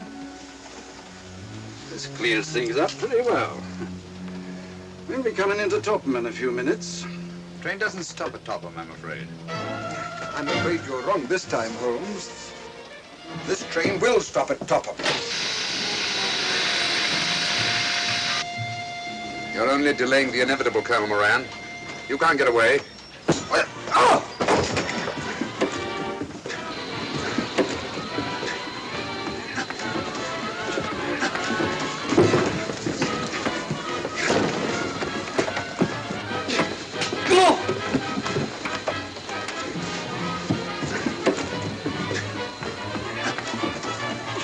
Out of the way, Inspector. All right, Inspector MacDonald, here's your man. Who pulled that cord? It's all right, conductor. We'll get off here with our prisoner. Constables, take him off. Quite a struggle, Inspector MacDonald. Good work, Mr. Holmes. Perhaps I underestimated you. Was it you who hit me? Oh, I'm terribly sorry. You must accept my apologies.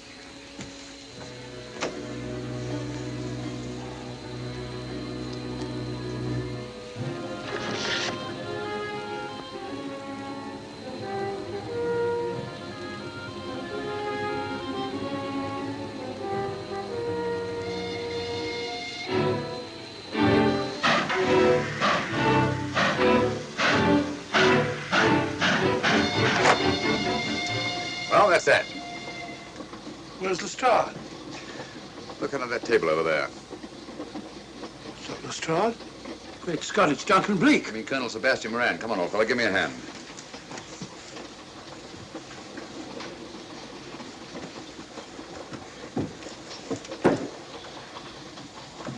What's all this about? Where's Inspector MacDonald? He's just got off the train. He couldn't have. He couldn't. Oh, but he has. A very clever plot, Colonel Moran. Your henchmen, masquerading as policemen, come aboard the train, arrest you, stop the train, and take you off. But this is fantastic. Yes, it is, isn't it? And it's a scheme worthy of Colonel Sebastian Moran. He planned the whole thing, including the coffin with the secret compartment. And in case anything went wrong, the pseudo-policeman to come aboard and take him off the train before it reached Edinburgh. Then, where is Lestrade? Well, I imagine at the moment he's pretty well occupied. Just a minute, MacDonald. Get over there, all of you. You're under arrest. Now, put up your hands. Driver, take us to the nearest police station. Come on, get over here. Then the poke in the eye I received from Sherlock Holmes wasn't an accident after all. That is a matter of opinion. Come on, get in.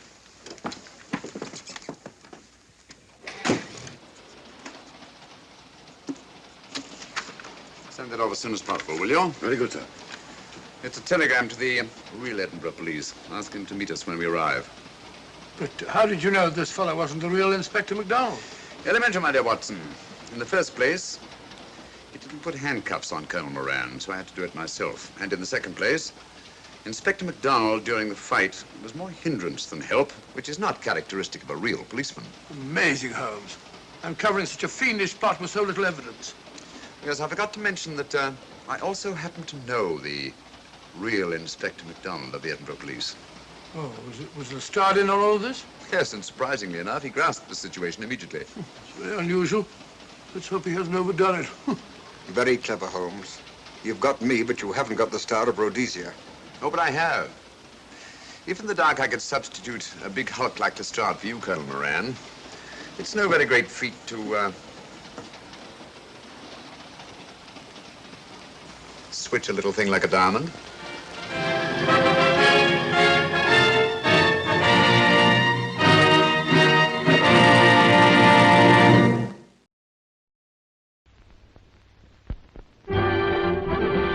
It's intermission. Rise and stretch time. Time to refresh yourself and visit our snack bar. Got a yen for hot popcorn? Your favorite soft drinks are sparkling cold. The juicy Frank sizzling hot. There's delicious coffee, freshly brewed, and all kinds of ice cream and candy to tempt you. Showtime will be announced loud and clear to get you back to your car in time. So stretch your legs. Come to the snack bar now.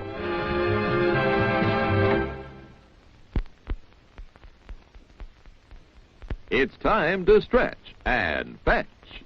See what's cooking at our refreshment counter. You'll find your favorite foods and beverages, plus many new goodies to tempt your appetite and add to your evening's pleasure. Everything's the finest quality. So treat yourself now.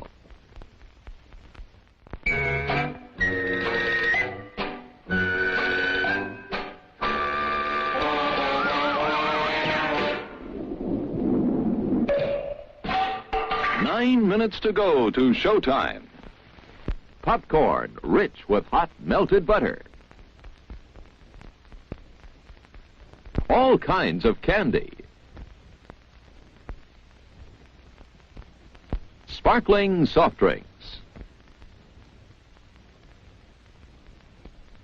Steaming hot coffee.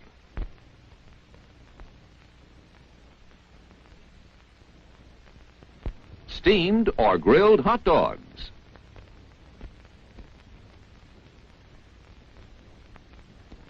crispy hot fresh French fries.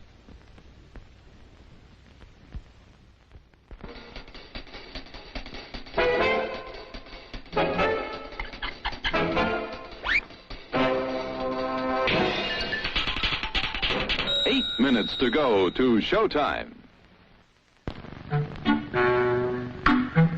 I'm sorry, sir. This is a private mountain. But I only wanted it. This mountain is reserved for patrons of drive-in theaters. But it's a supply depot for all sorts of good things, which people can get at the snack bar, like soft drinks, hot dogs, good hot coffee, candy bars of all kinds, delicious popcorn, and refreshing ice cream treats.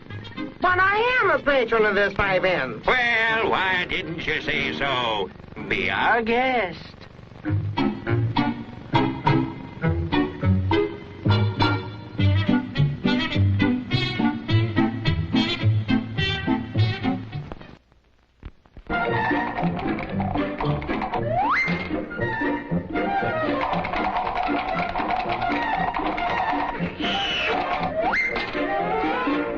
Seven minutes to go to showtime.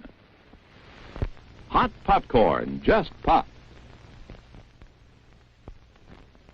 Fresh roasted peanuts.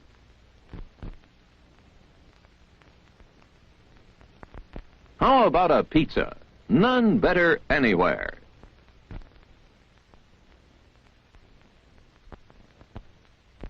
Sizzling hamburgers grilled to your taste. We've a large assortment of freshly made sandwiches.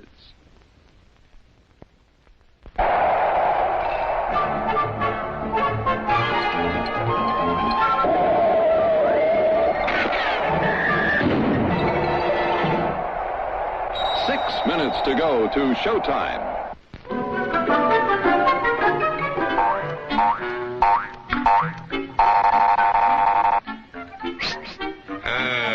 Yes, sir. May I help you? I'd like 2 of those, please. Hot dogs? Yes, sir. And 3 of those, and 1 of those, and 5 bars of these, and a cup of that nice hot liquid. Coffee. Coming right up. Oh, and 2 bags of those peculiar white puffy material. You mean our crunchy popcorn? Shall I wrap that for you, sir? Oh, that's all right. My saucer's just outside. They come from miles to enjoy our intermission.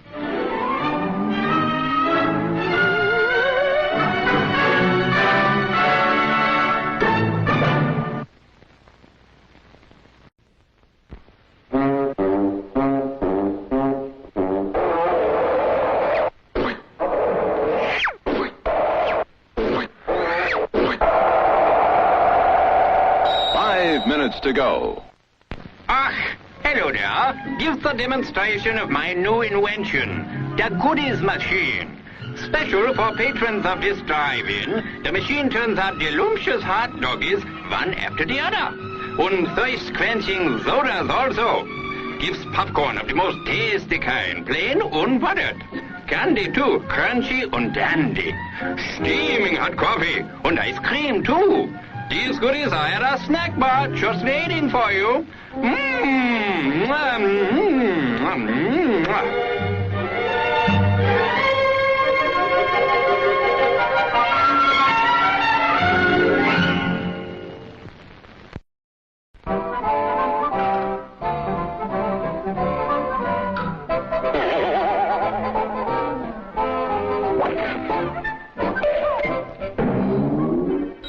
Minutes to go to showtime.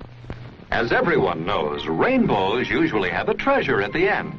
Let's follow this one and see if we can find the pot of gold. Then I suppose you've come to claim me treasure. Well, we'd like to see the gold first. Faith in there's better than gold in here, me lad. No, just look here, no. Candy, refreshing soft drinks, popcorn, ice cream, piping hot coffee, delicious hot dogs. Well, that's some treasure, but anyone can buy luscious treats like these at the snack bar of their drive-in theater. You don't tell me. Do you suppose you could get me a job as a snack bar attendant?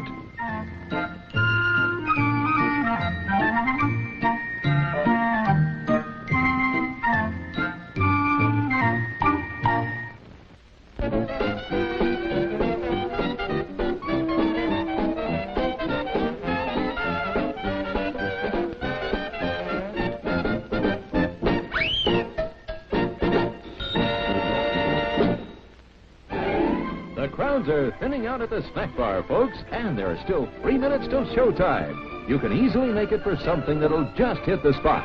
How about it? Don't waste a second of refreshment time. You'll find such an appetizing assortment of refreshments at the snack bar, you won't be able to decide what to ask for first. All of your snack bar favorites are there, including fresh peanuts, hot popcorn, and candy of all kinds.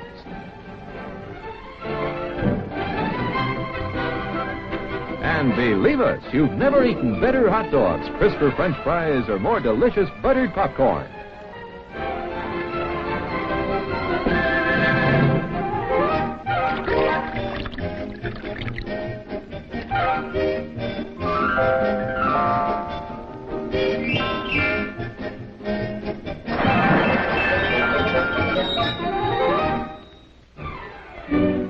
Minutes to go to the snack bar for a quick refresher before showtime. No crowds to buck, just go get it. You'll be sorry you missed your chance to enjoy some of the many tempting goodies waiting for you. Stretch your legs now while the stretching's good. There's still time to get a mouth-watering hot dog, a sparkling ice-cold soda, assorted flavors of ice cream, all kinds of candy, the most delicious steaming hot coffee you ever drank, and freshly popped popcorn piping hot. Make a beeline for the snack bar right now to quench your thirst.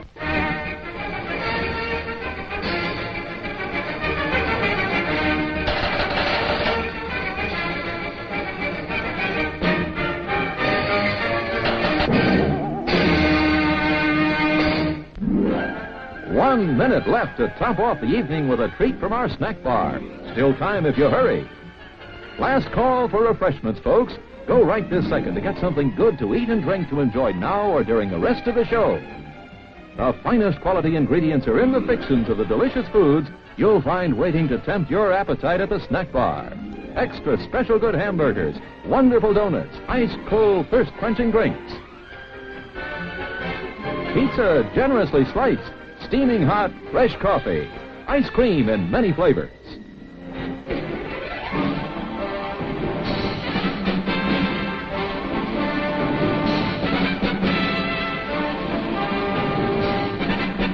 It's showtime, folks. Enjoy the show.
Dartmoor Prison, isolated from the outside world by walls of granite.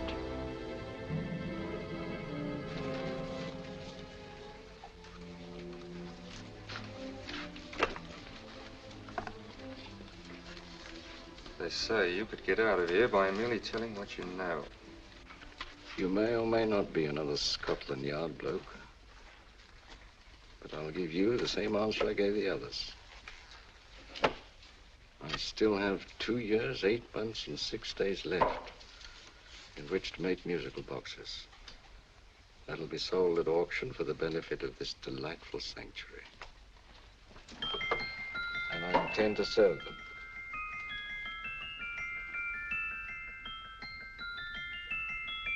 Move along.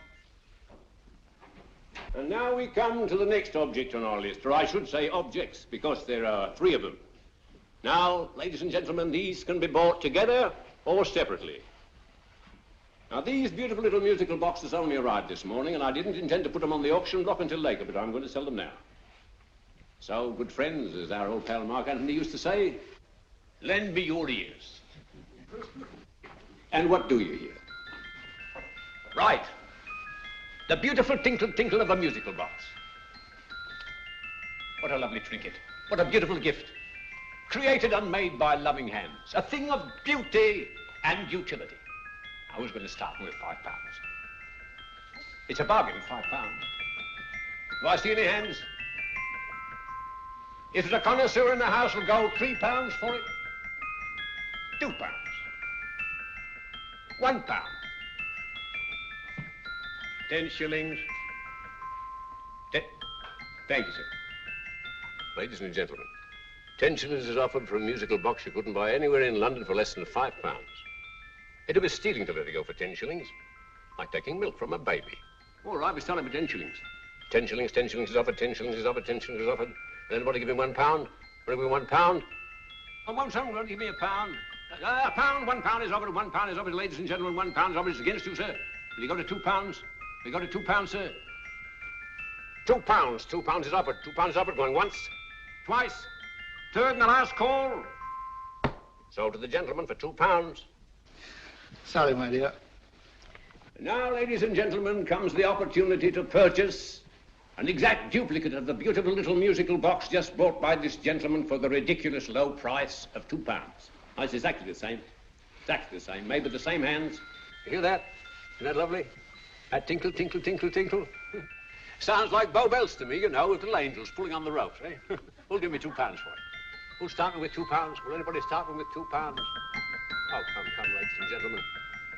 You know, from your enthusiasm, we might all be in Scotland instead of London. Please buy it for me, Daddy. £2, certainly not. We all might be in Scotland. Besides, I don't like his manner. £1, 10 shillings. £1. £1 is ours. £1 is offered. £1 is offered. Going £1. Any advance? Going once, going twice. The third and the last call. Sold to the lady for £1. Smart bidding, my dear. Thank you. We come to the third and last of these beautiful little musical boxes. Exactly the same. Tinkle, tinkle. Isn't that lovely? Ladies and gentlemen, I don't bring you here to gull you and swindle you. This is the exact replica of those 2 I just sold before.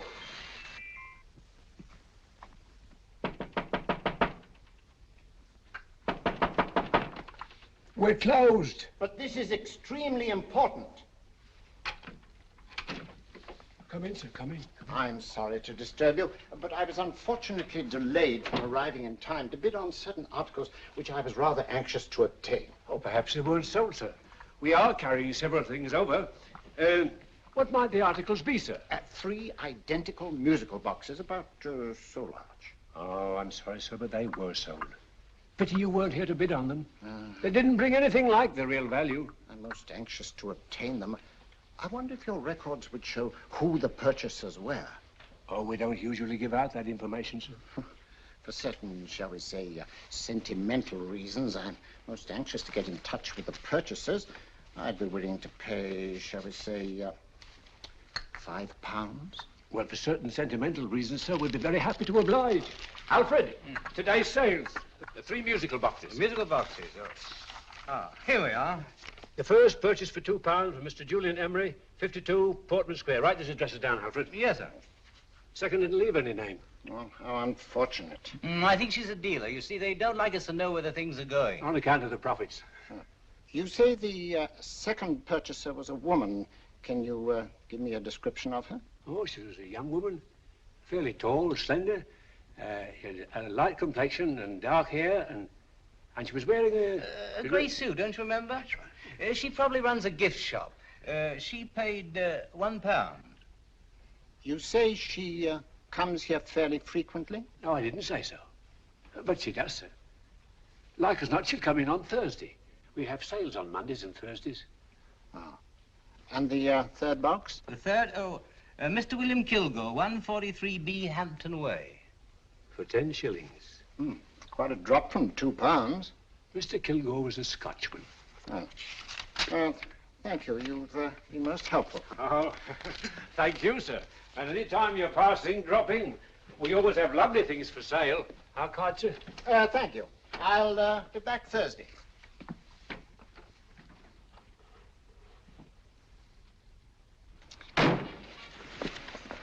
The message reached us too late. Musical boxes are being sold. Well, let's get out of here.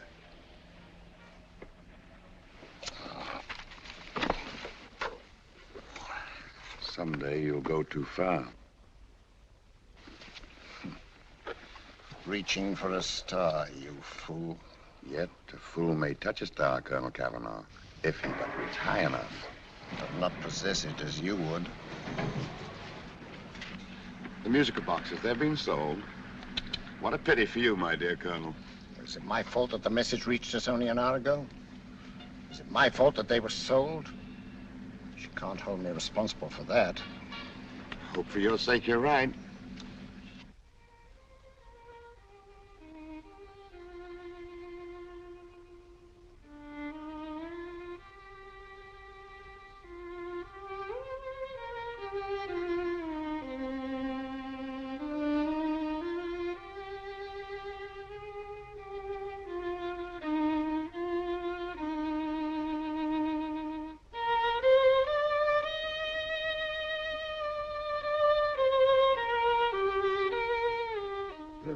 Upon you tonight at 7:45, a gentleman who desires to consult you upon a matter of the very deepest moment. Remember that letter, Holmes? It was written over 2 years ago. An interesting case, devilishly interesting. Irene Adler. What a striking-looking woman from the brief glance I had of her. Seems only yesterday. What charm. What poise, and what a mind. Sharp enough and brilliant enough to outwit the great Sherlock Holmes himself. I take it the new issue of the Strand magazine is out, containing another of your slightly lurid tales. It is indeed. And what do you call this one? I call it A Scandal in Bohemia. Not a bad title, eh? If you must record my exploits, I do wish you'd put less emphasis on the melodramatic and more on the intellectual issues involved. More on the What do you mean by that? Well, I do hope you've given the woman a soul. She had one, you know. By the woman, I suppose you mean Irene Adler. Yes. I shall always remember her as the woman.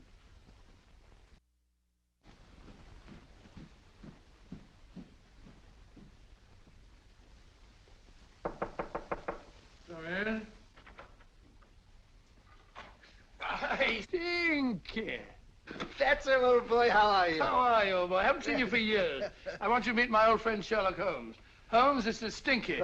In other words, Julian Emery. How do you do, Mr. Emery? Watson has often spoken of you. Oh, has he?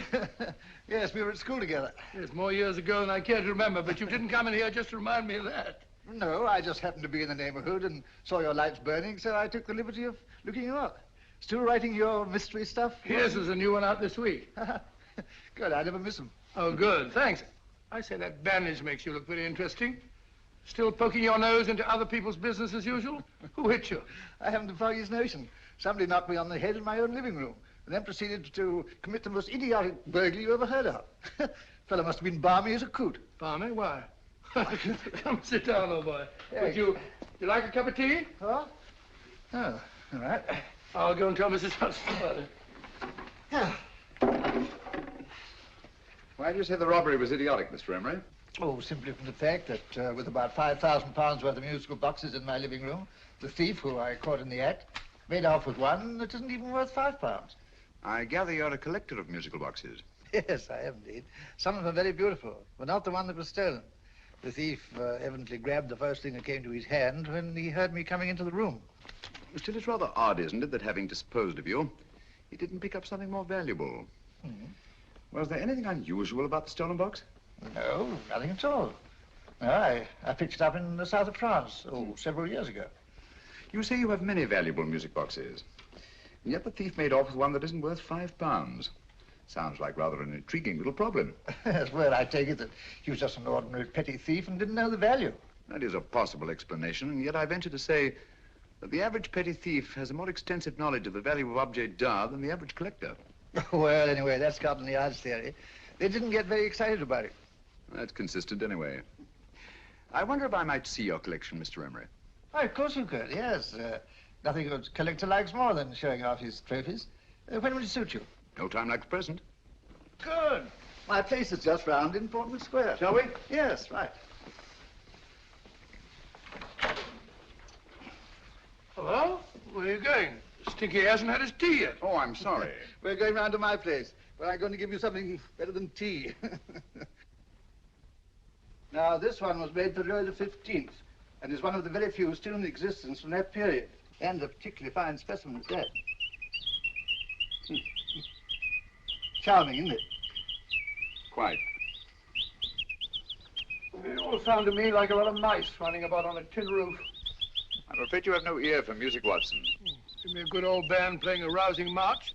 You have all your silly little tweets.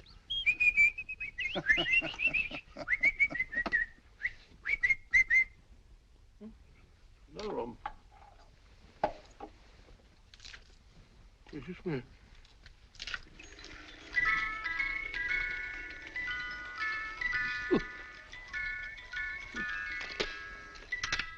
Stupid thing. Singing rabbit. What would you say offhand is the value of a box like that, Mr. Emery? Well, it's hard to say offhand, but I think we'll bring about £500 or £600 today. It's the gem of my collection. Yet a thief who steals an oddity like a musical box passes up one worth £500 for one of almost no value at all. Odd. Very odd. What was a stolen box like, Mr. Emery? Oh, just a plain wooden box about so big. Mm-hmm. As a matter of fact, I have one over here almost exactly like it.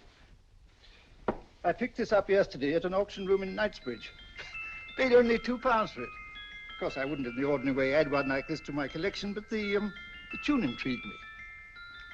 I'd never heard it before.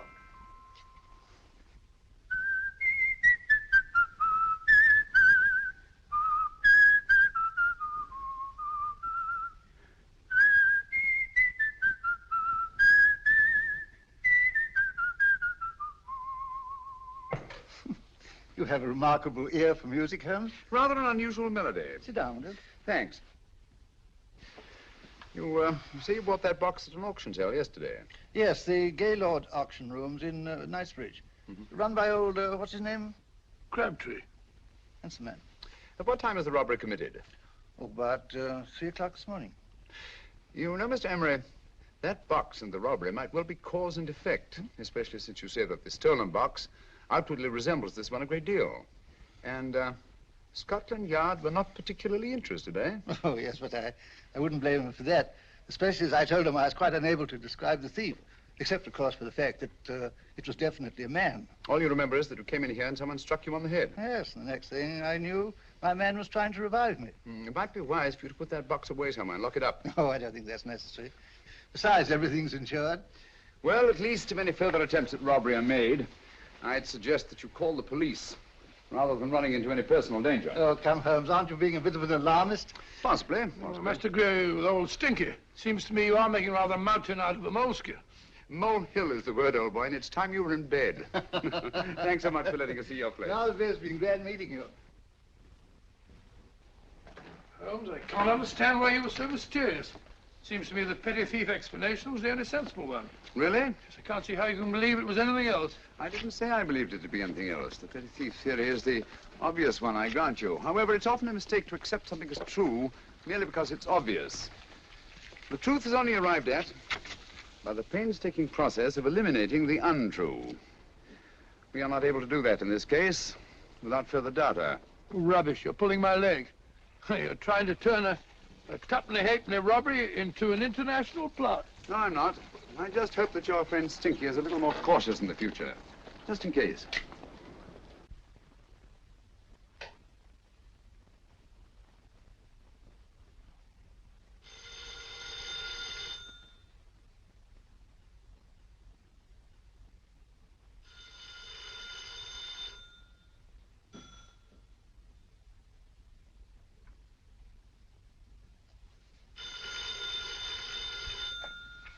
Hello? Yeah? Julian Emery here. Who? Why, of course I remember you, Mrs. Courtney. Yes, you're the one bright spot at that appallingly dull affair of Lady Sanford's. Huh? Of course it isn't too late to come round. Yes, I shall be delighted to give you a drink. I tell you what, come straight up and I'll leave the door unlatched. Right, well, 15 minutes? Good. I shall be counting each moment. No, I mean that, really. Right, goodbye.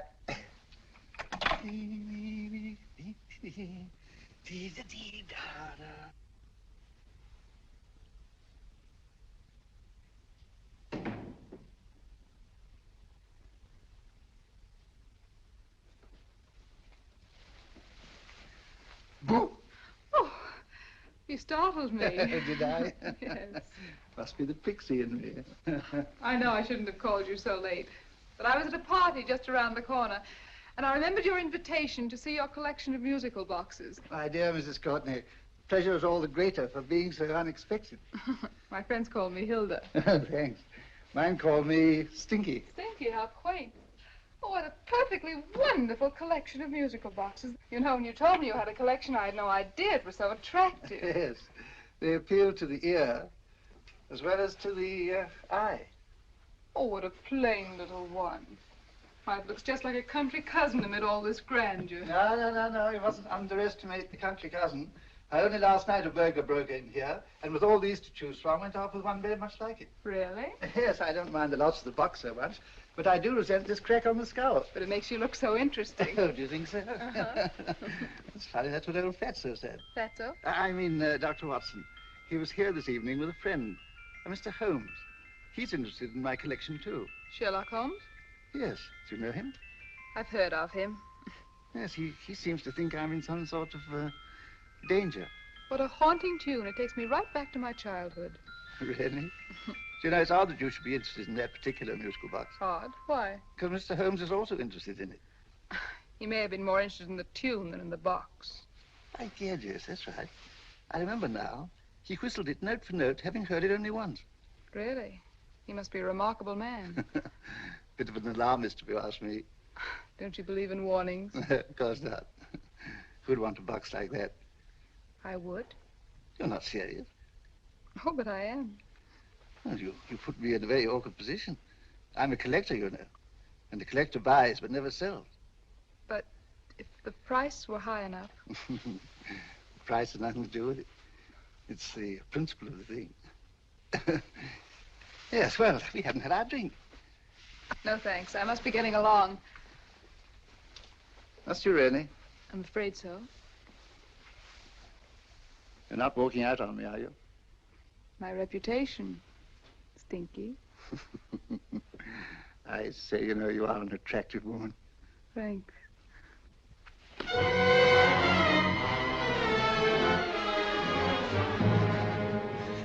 You fool. I told you to wait outside. What did you have to kill him for? All I had to do was walk out with this. He held you in his arms. Don't touch him. Don't touch anything. Now get out. I'm sorry. You're sorry. What about me? This is murder. What about Scotland Yard? What about Sherlock Holmes? Now get out!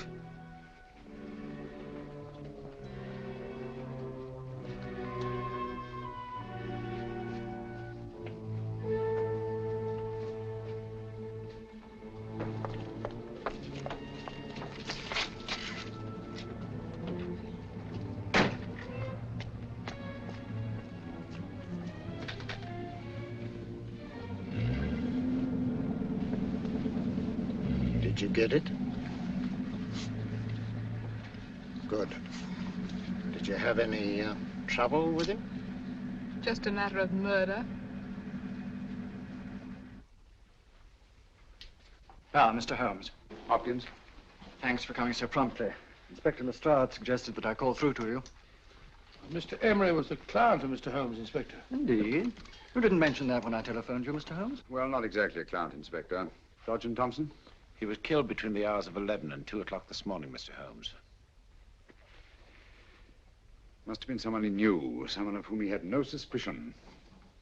Poor old Stinky. It's all my fault. I should have prevented this. Well, it's no time to start talking about that now, Doctor. Apparently it's gone.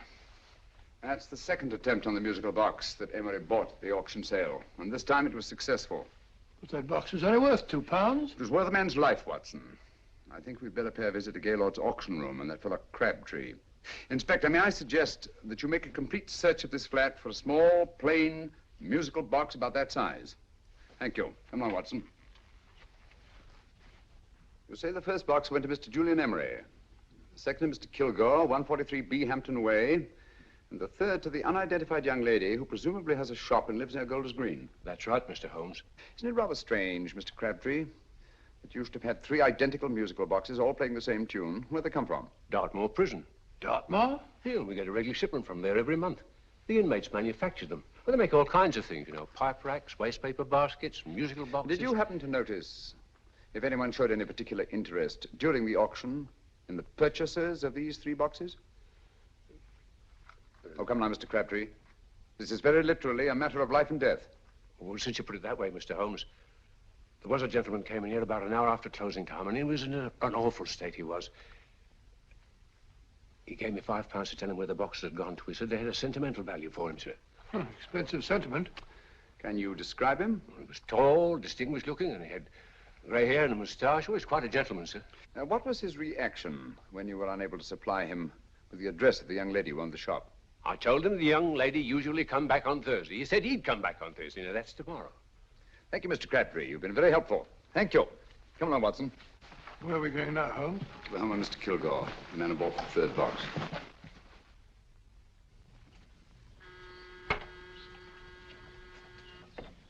But hang it all, Holmes, how do you know those other 2 musical boxes are of any importance? I don't, but I certainly have no intention of waiting until the owners are murdered to find out. No one at home.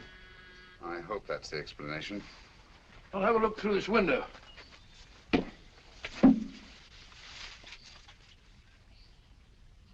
Doesn't seem to be anyone there. The whole place seems deserted as far as I can see. Yes. Mr. and Mrs. Kilgore at home? No. When do you expect them? Oh, in an hour or so.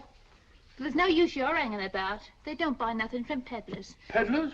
My good woman, this is Mr. Sherlock Holmes. Sherlock Holmes? Oh, go on. Do you mind if we come in and wait? My business is rather urgent. Well, I've got to go out and do my shopping. And I don't know as Mrs. Kilgore like any strangers nosing about. Quite all right, I assure you. Well, I've got to be off. You 2 wait in the parlor. And no smoking either. Mrs. Kilgore says it smells up the house. Funny old girl, Holmes.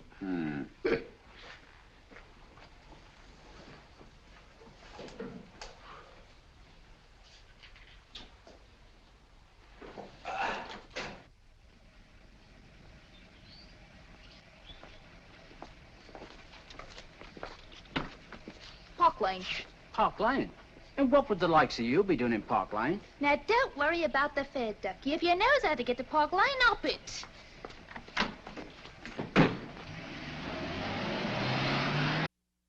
You know, Holmes, I've been thinking. There must have been something hidden in that box of old Stinky's. Stolen jewelry, possibly. What's up, Holmes? Listen. What's just the steam in the water pipes?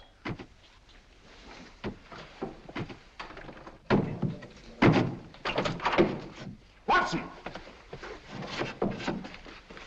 Great Scott! Come on, Holmes. Get on the chair here. It's all right, my dear. There. Now, don't worry. It's all over. There you are, dear. Don't cry anymore. She tied me up and shut me in the cupboard. I know. She won't come back. Did you show her your new musical box?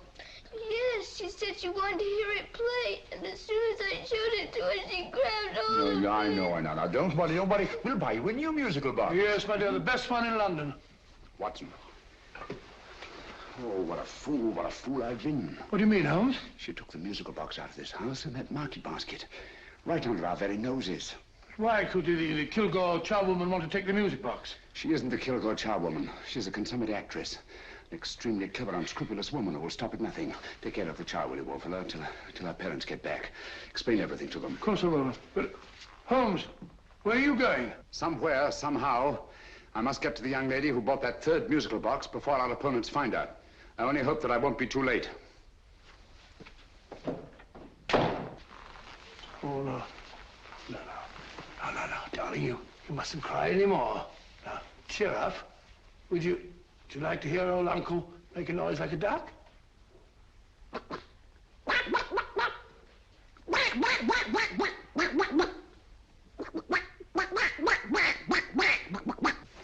Oh, sorry.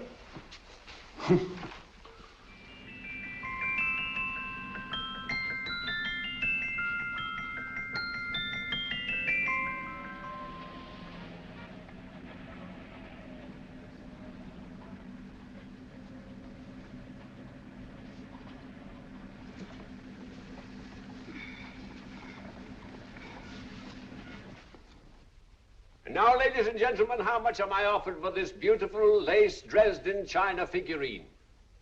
A lady of the French court. Now, this is the genuine article.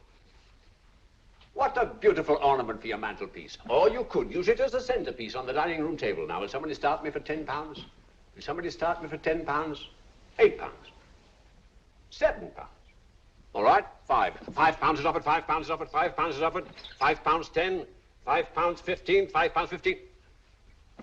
£6 is offered, £6, going once, going twice, the third and the last call. Have you all done? Sold to the lady from Twickenham for £6.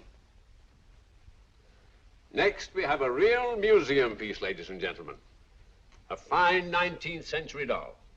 The costume an exact replica of the holiday clothes worn by the Hungarian peasant women. Now, ladies and gentlemen, an article like this would cost you from £15 to £20 in a West End shop. I'm not going to ask for anything like that. Who'll give me £2 for it? £2. Anybody offer me £2? £2 for the Hungarian? £2? £1. What? Anybody give me £1? Anybody offer me £1 for the doll? £1 is offered, ladies and gentlemen. £1 is offered. Now, I'm not going to waste your valuable time or mine in trying to get one half of what this beautiful doll is worth. If the young lady can steal it for £1, that's her good fortune. So it's going once, it's going twice, the third and last call. Any more? Sold to the young lady for £1. And now, ladies and gentlemen, may I draw your attention to something which may be a great surprise to you, worthy of any collection. The only other one like it is in the British Museum. It's a Ming vase of the 7th dynasty. This vase lay in a large collection somewhere outside Rome for over 2 centuries, I understand. It was discovered there by the noted antiquarian, Sir Andrew Coppleston. Now, some of you may remember Sir Andrew Coppleston. Besides being a noted traveler and antiquarian, he's also a gentleman rider.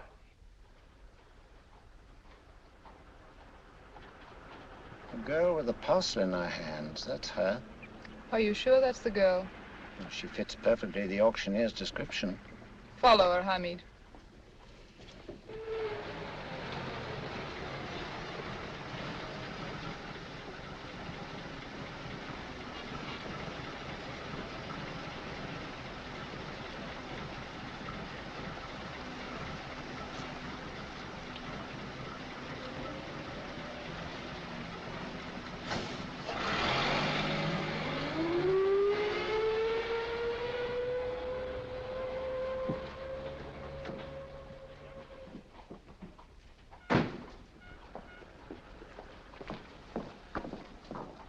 It's lovely, dear. And only £1. We can get at least 3 for it. Easily. I'll go make some tea. I could do with a cup. Right. Good afternoon. Good afternoon. I'm looking for a birthday gift for a 7-year-old girl. What would you suggest? We have some lovely dolls. Now, this Hungarian I peasant... think she has enough dolls already. Books are always welcome. Well, I'm looking for something a little different. Oh, that's rather cute. What is it? Well, that's a musical box. Children always love them. And this is an exceptionally nice one. It plays many tunes.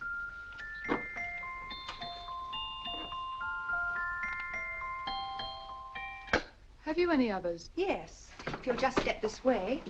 I have only 2 left.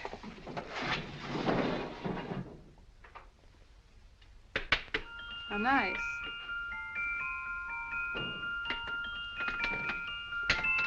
you sure this is all you have? I'm sorry. They're rather hard to find, you know. That's our entire allotment. I did have one other, but I sold it earlier this afternoon.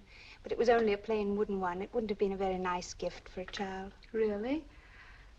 Do you happen to know who the purchaser was? Why, yes. He left his card, just in case anyone should inquire for him.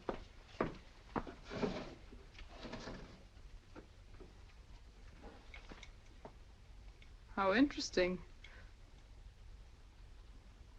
I'm sorry, but I'm afraid I'll have to look a bit further. Thank you anyway. Good afternoon. Thank you.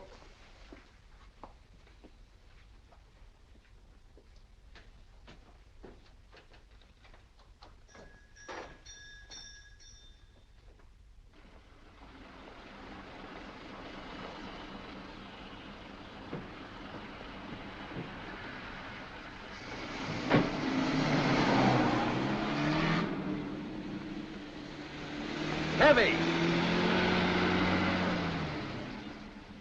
Follow that cab. Here now, what? Scotland Yard. Hop in.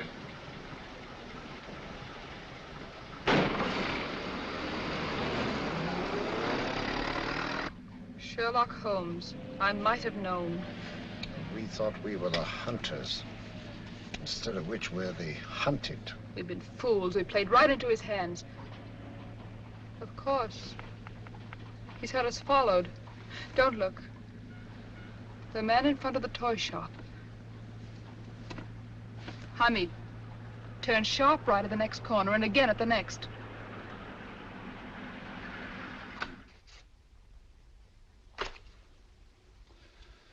No photograph of her, Commissioner, as I expected. She's not a known criminal. But how do you expect to know if you do find her? After all, she was disguised as a charwoman. Don't worry, old fellow. If I ever see her again, I'll recognize her.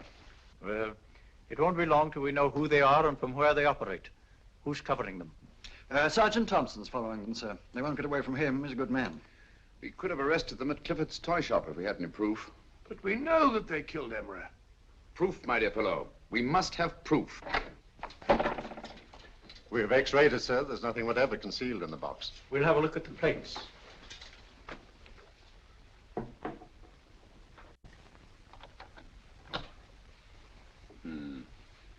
There must be some clue. And it's probably so obvious that we've all overlooked it. Seems to me we're up against a bunch of lunatics. Not lunatics, my dear fellow. Extremely astute, cold-blooded murderers. What can these little musical boxes have in them that's so important? Don't forget, they were made in Dartmoor prison. You can smuggle stuff into prison, but not out. Do you want us to break the box apart, sir, to see if there's anything the x-ray hasn't caught? No, not yet. Do you mind if I take it? Certainly. Thanks.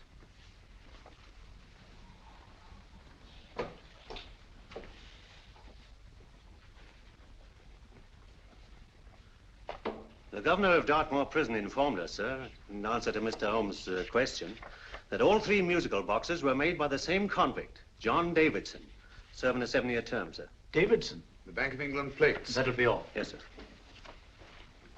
Now we're getting somewhere. Wait a minute. How did you know about the plates, Mr. Holmes? I'm a student of crime, Inspector. I make it my business to know about such things. And when the name of Davidson was mentioned... Well, who is this fellow Davidson? As long as Mr. Holmes seems to know all about it already, I suppose there's no harm in telling you.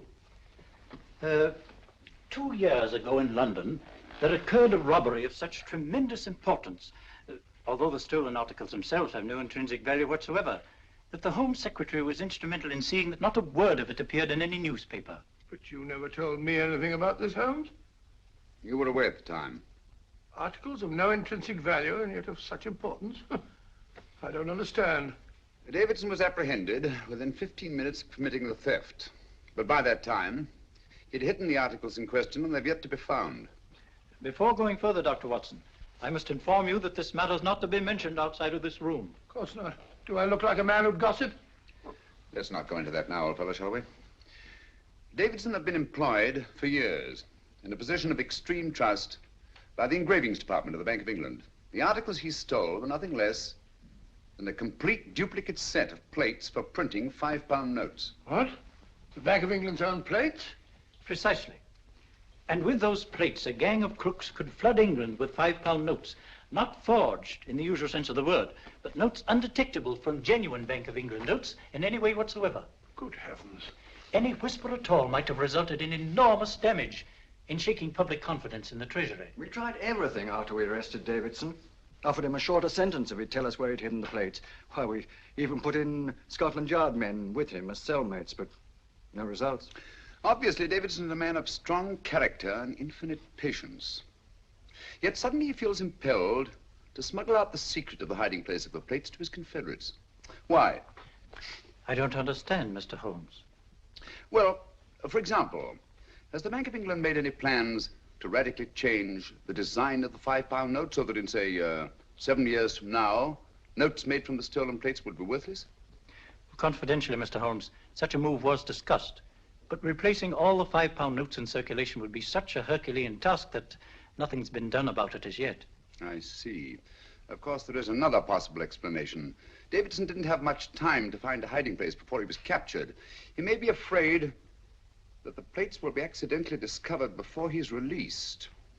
Hence his anxiety to communicate their whereabouts to his confederates as soon as possible.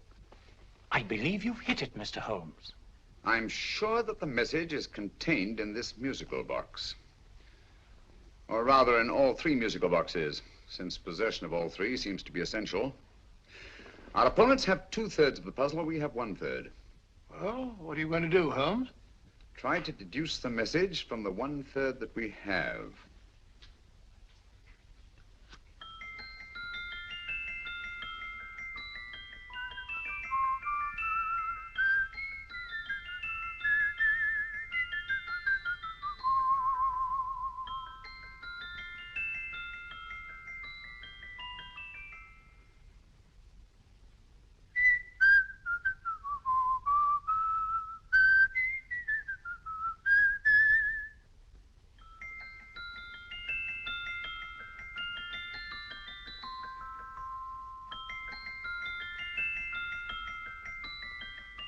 It's the same tune as the one played by Emery's musical box. And yet it's different. Sounds the same to me. The tune. Somehow the tune is the key to the mystery. It must be the tune. Otherwise, why use 3 musical boxes to convey the message? Why not collar boxes or shoe boxes? Yes? Oh. It's for you, Inspector. Oh, thank you, sir. Inspector Hopkins speaking. What? Where? Golders Green Station reports they've just found Sergeant Thompson's body. From the tire marks on his clothes, he was apparently run over by a taxi. What an unfortunate accident. Not an accident, my dear fellow. I'm afraid it's murder. Never know just who you're going to meet when you're walking down a busy London street. Mrs. Hawkins, Mrs. Brown, any subject of the crowd. Oh, you never know just who you're going to meet. So you better hold your topper in your hand, just in case you meet a lady on the Strand. Girls will think you're kind of sweet, and your day will be complete. Oh, you never know just who you're going to meet. Now, a gentleman is judged by his appearance. Yes, a gentleman is judged by how he talks. Now, he's much better off when he's acting like a toff, especially if he's taking him a walk. What on earth is this outlandish place? A rendezvous for actors. Actors? Buskers, old boy. You've seen them 1,000 times. Actors who entertain the queues, waiting outside theaters. You never know just who you're going to meet when you're walking down a busy London street. So you better wear your best, how it pays to look your best, 'cause you never know just who you're going to meet. So you better keep your manners right in view Kaiserlein gives a how-do-you.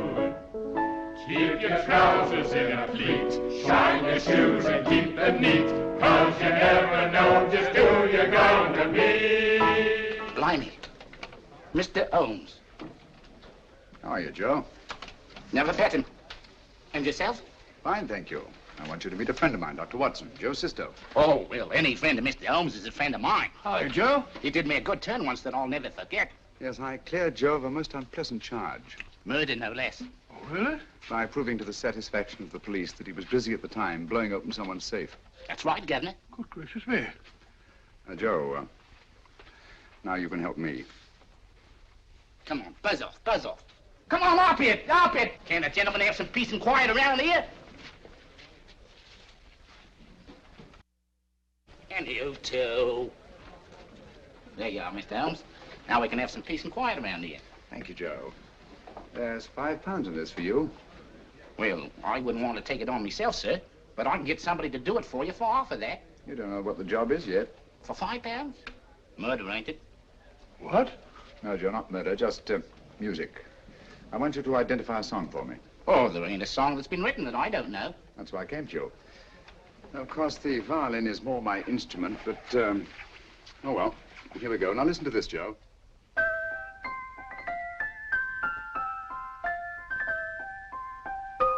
Wait a minute. You're playing that wrong. That should be E natural, not E flat. You know the song? Oh, yes. It's an old Australian song called, The Swag Man. But you're playing it all wrong. That's what I hoped you'd say. Now, listen again, Joe.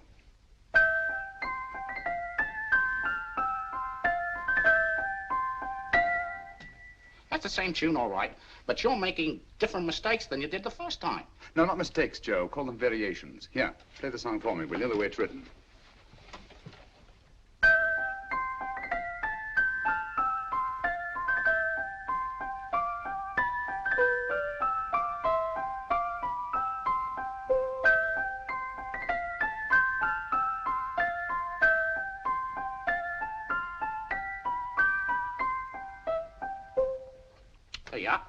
Thank you, Joe. What's it mean, Holmes? Are you onto something? Perhaps. I don't know yet. It's probably a code of some sort. Joe, could you write the song down for me, the way it was originally written? Oh, sure, Mr. Holmes, but it'll take a few minutes. Here, Mabel.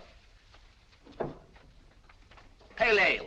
Come on, up to it. Along with it.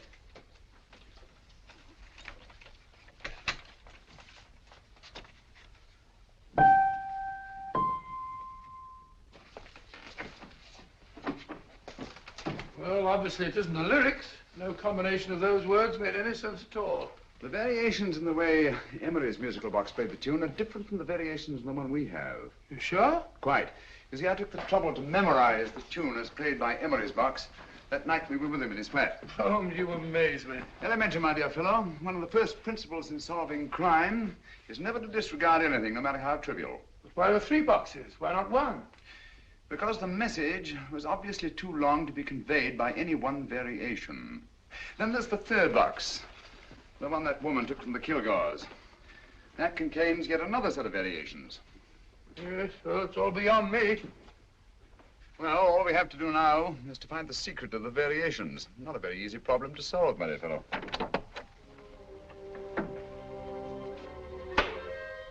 Hello. What's up? We've had company. I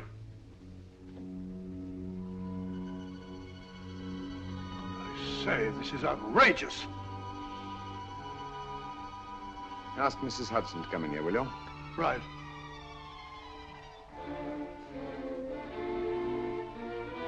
Mrs. Hudson? Yes? Oh, there you are. Will you come up here at once, please? Oh, coming, sir.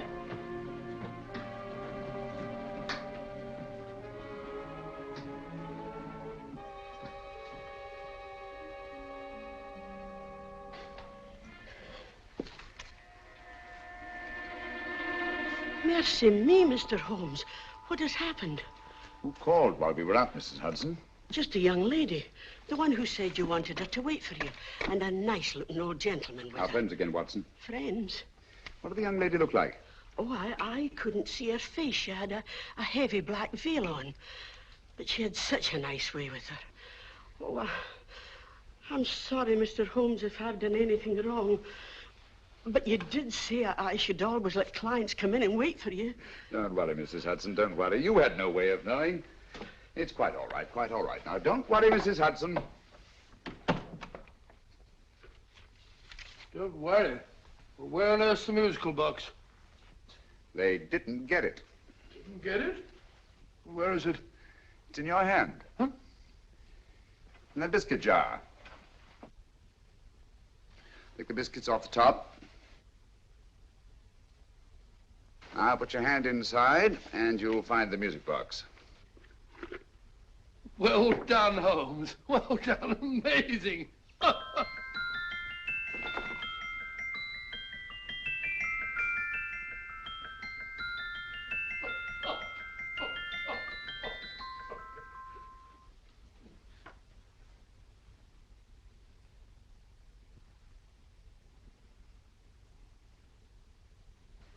Whew. Nice fresh smell. Like a pub after closing time.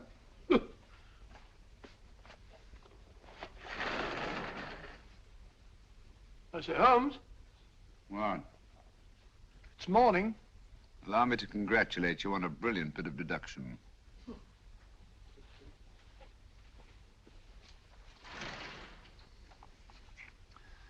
It's not a transposition, not a polygraph transposition, not a trigraph, nor any known form of decoding. How about the Morse code? Have you tried that? Yes, at about 3 o'clock this morning. I'm sorry, old man. I was only trying to help.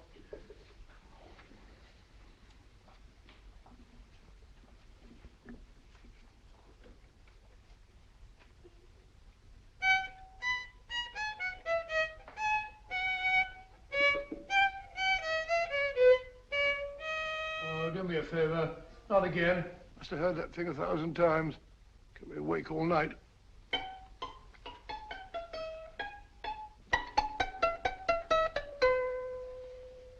Not a very distinguished composition, I grant you. You know perfectly well I don't know one tune from the other. When I was a kid, my people tried to have me taught the piano. I've always felt sorry for that old teacher of mine. The poor old girl finally reached the point of numbering the keys for me. 1, 2, 3, 4. Even then, I never progressed beyond it. Numbering the keys, Watson. The 19th key of the keyboard is the 19th letter of the alphabet. S. Here. Now, kneel down when I give it to you, old fellow, will you? The first altered note. Write S first. Now, the 8th key is H. The 5th key, E.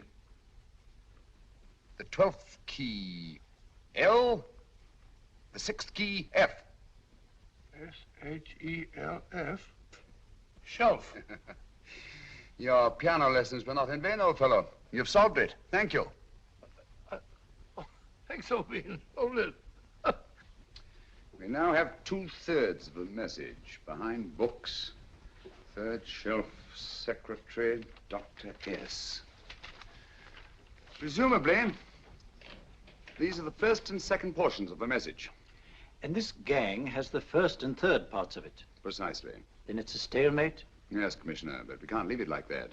There's no doubt in my mind that they'll try to secure our 1/3 of the message that's missing. Well, I assume you've taken every precaution to guard the Clifford music box. Oh, yes, it's carefully hidden at Baker Street with Dr. Watson on guard. However, I'm reasonably certain that, difficult as it may be, we can find the plates even without the missing part of the message. Behind books, 3rd shelf, secretary, Dr. S. Well, outside of the fact that Davidson hid the Bank of England plate somewhere in London, Mr. Holmes, I don't see that we've progressed at all. Allow me to point out to you, sir, the key words, Dr. S. It looks as if the plates were hidden in the house of the doctor. Whether S stands for his first or last initial remains to be determined by a process of elimination. Well, there must be 10,000 doctors in London with S for a first or last initial. Precisely. And every one of them will have to be questioned in person. That's why I say this is a task for Scotland Yard. It's a task, all right. But Scotland Yard has searched worse haystacks and found the needle. Well, for the time being, I'll leave the matter in your hands, gentlemen. We'll call you if and when we get a lead on our mysterious doctoress. Thank you. In the meantime, I intend to follow up a little clue concerning a cigarette.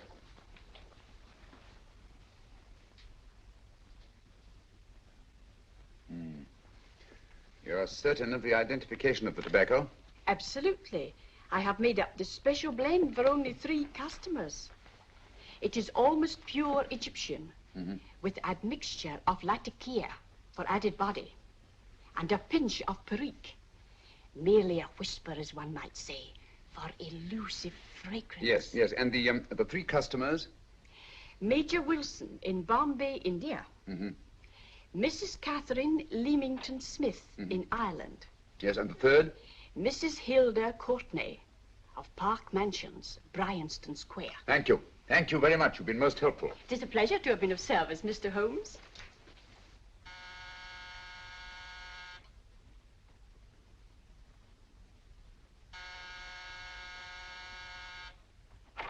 Yes? Mrs. Courtney? Yes. My name is Sherlock Holmes. Oh, do come in. Thank you. I've heard of you, of course, Mr. Holmes. I believe we have a mutual friend in Sir Edward Brookdale. He's spoken to me of you quite often. Indeed. And to what good fortune am I indebted for this visit? I think you know Mrs. Courtney. Well, I did get a summons for speeding last week. But outside of that, I don't think I'm of any interest to the police. Oh, come now, Mrs. Courtney. You seem to forget that you and I have met before. I'm sorry. I'm sure I would have remembered meeting the great Sherlock Holmes. Please sit down. Thank you. You say we met before. Yes. At the home of Mr. and Mrs. Kilgore, 143B Hampton Road. Kilgore? I don't think I know anyone of that name. Well, I didn't say you knew them. As a matter of fact, you called on them when they were out. I don't understand, Mr. Holmes. Really? And you were dressed rather differently. Indeed. Cigarette? Thank you.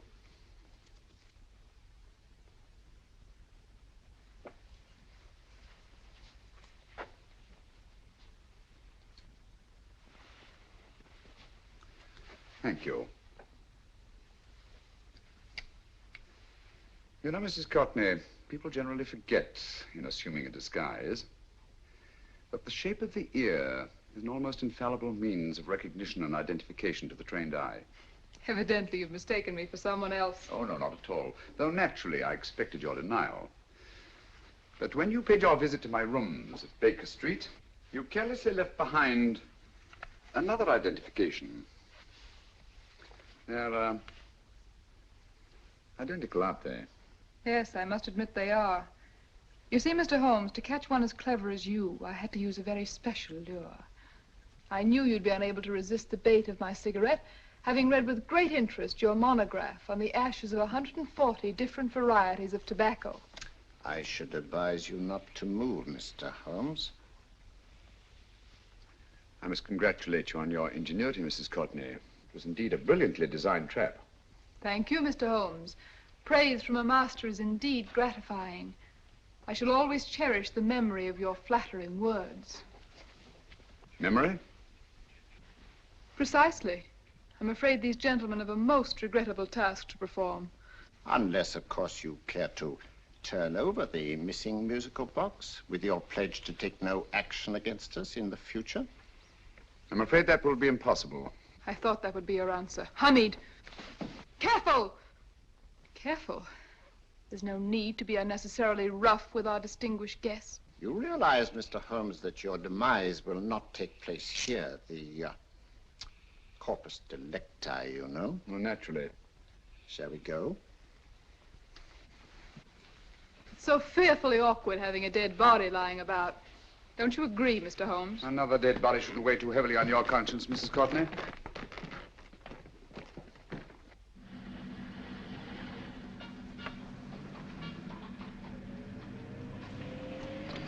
You mind if I have a cigarette?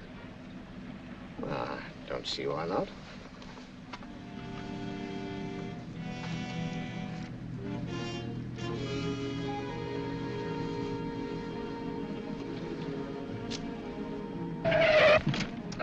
Be careful, Hamid. It's the brakes, they bind. Thank you, Colonel Cavanaugh. It's very considerate of you.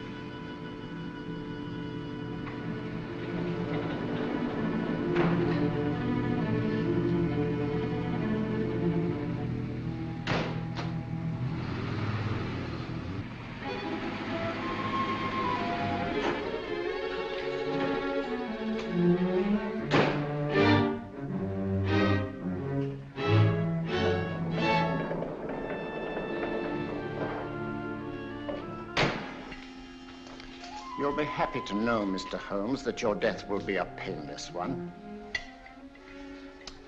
Hamid, attach this to the motor of the taxi. That little attachment, my dear Mr. Holmes, contains the deadly fluid known as monosulfide. The Germans use it with gratifying results in removing their undesirables.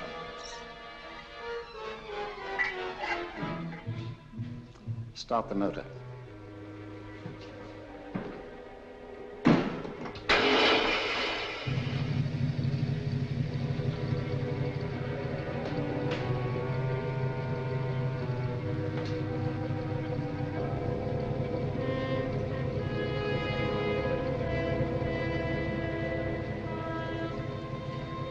Tape his mouth.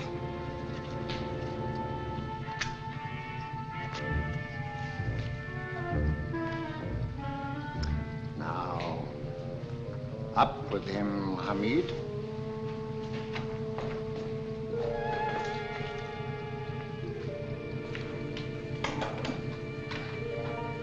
You find yourself like Muhammad's coffin, Mr. Holmes, suspended between heaven and earth.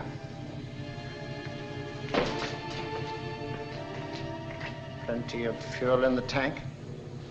Good.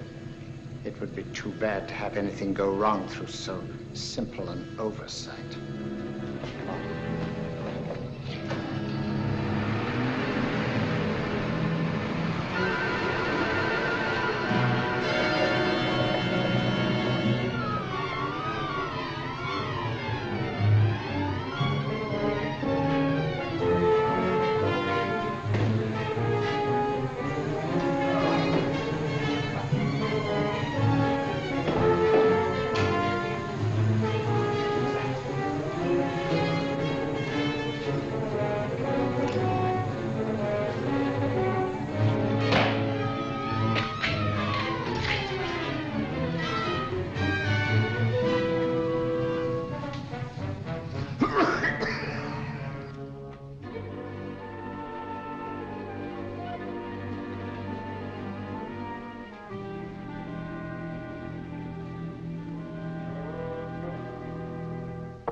Good afternoon. Mr. Sherlock Holmes? No, I'm Dr. Watson. Oh, of course, Dr. Watson. How stupid of me. Oh, so this is stupid of me. Won't you come in? Well, I really came to see Mr. Holmes. Oh, I'm afraid he's out. I don't know when he'll be back. Perhaps there's something I can do. Won't you sit down? Thank you. You know, Sherlock Holmes and I have been engaged on a great many cases. Oh, really? Yes, indeed. As a matter of fact, this very moment, we're involved in one of the most baffling... Oh, well, won't you tell me your trouble, and I may be able to help you. That's very kind of you, Dr. Watson.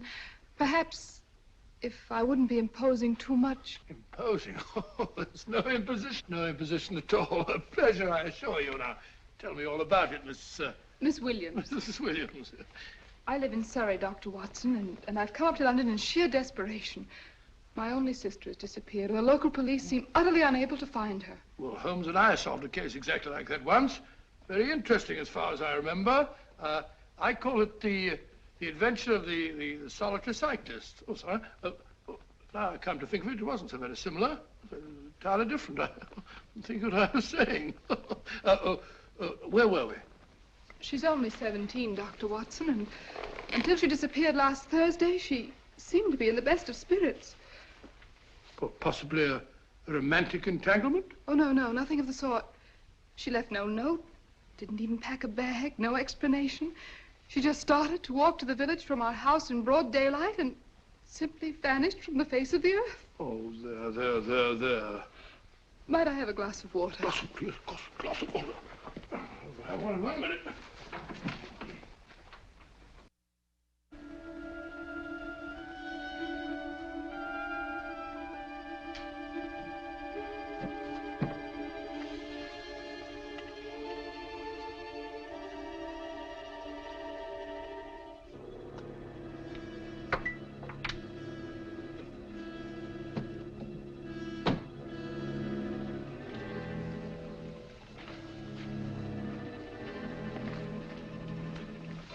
There you are, my dear. Thank you, Dr. Watson. No, you're not to cry anymore. You must pull yourself together. I feel much better already knowing that you're going to help me. Oh, Dr. Watson, look! Good heavens! Get through the fire brigade, quickly!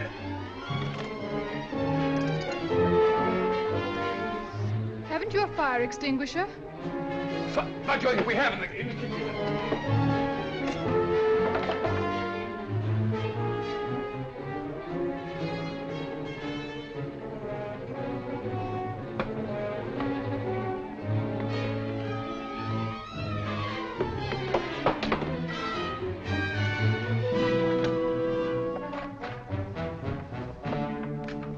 Don't you worry, Miss Williams. We'll have this thing out in no time.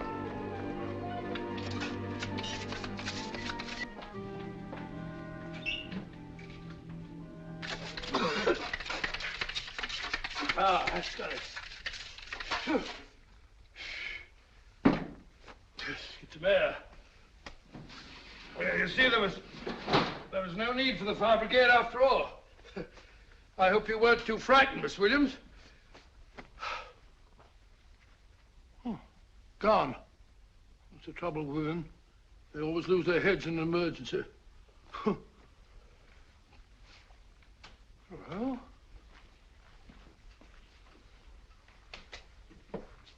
A musical box. Great Scott! Miss Williams!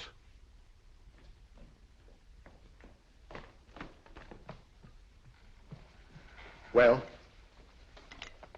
Good. And Holmes?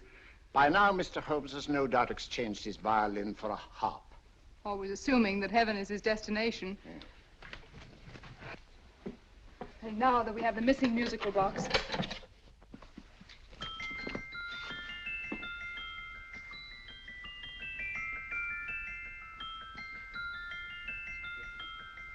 Nineteenth note.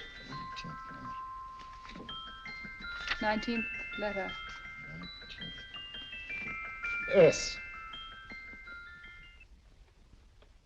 He hasn't been there, you say? Holmes, where on earth have you been? I've been trying to get you at the club, at Scotland Yard, all over London.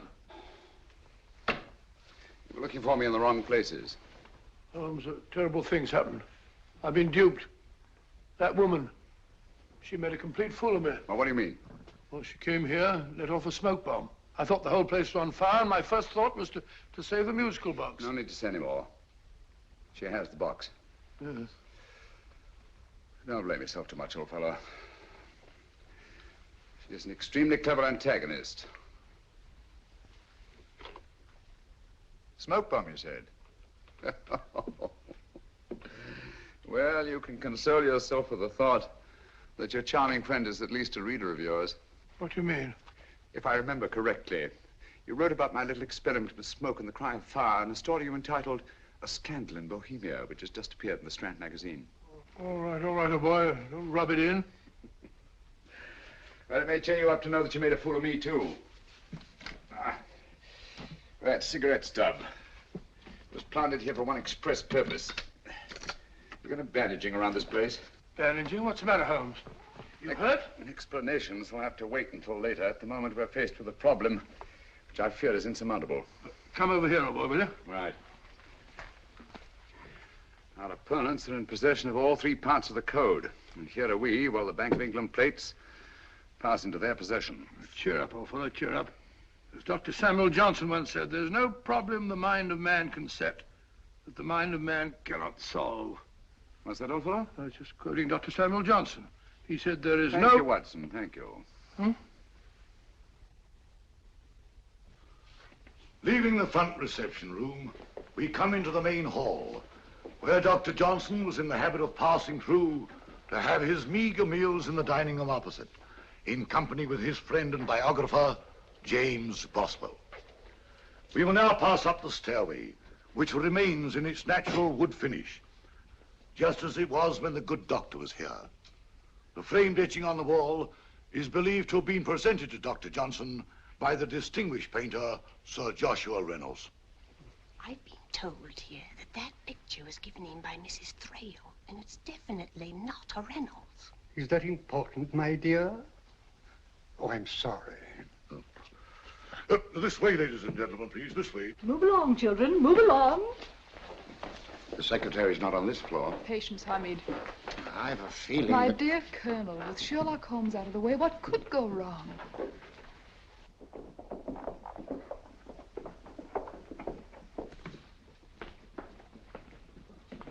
And here we have the Garrett Library, in which Dr. Johnson wrote his famous dictionary, and in which you will see also many of the great man's books and other items of interest. Step forward, ladies and gentlemen, please, step forward. Standing in the corner is the secretary, which contains many of the original works by the literary genius.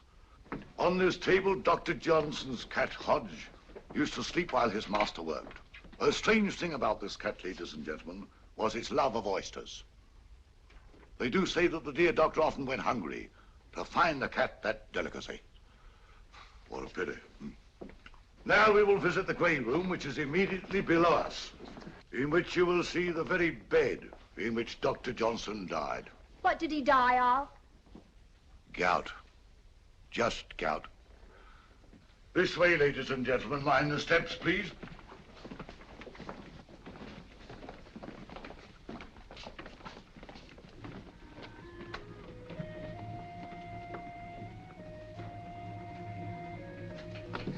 Your keys.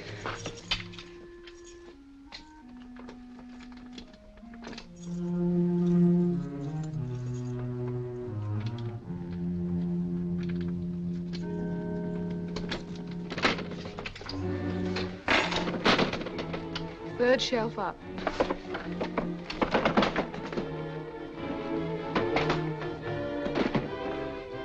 The knife.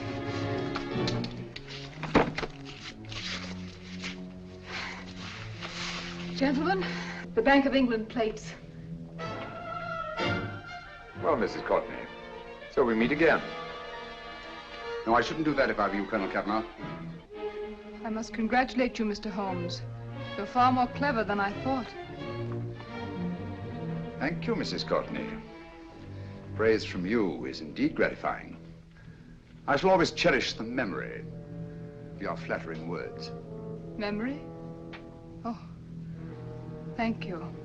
And now I have a most regrettable task to perform.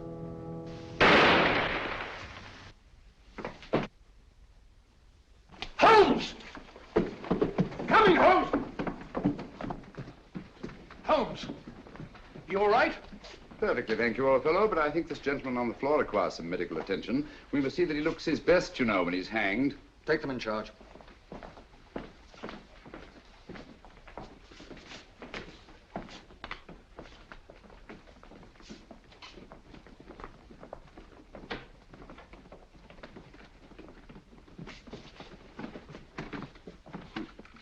A brilliant antagonist. It's a pity her talents were so misdirected. Will you see that these plates are returned to the Bank of England, Inspector? I still don't understand how you solved it, Mr. Holmes. It's entirely due to Dr. Watson. He gave me the clue when he mentioned Dr. Samuel Johnson. Well, congratulations, Doctor. Oh, thank you, Inspector. I don't think I could have done it entirely without Mr. Holmes's help, you know.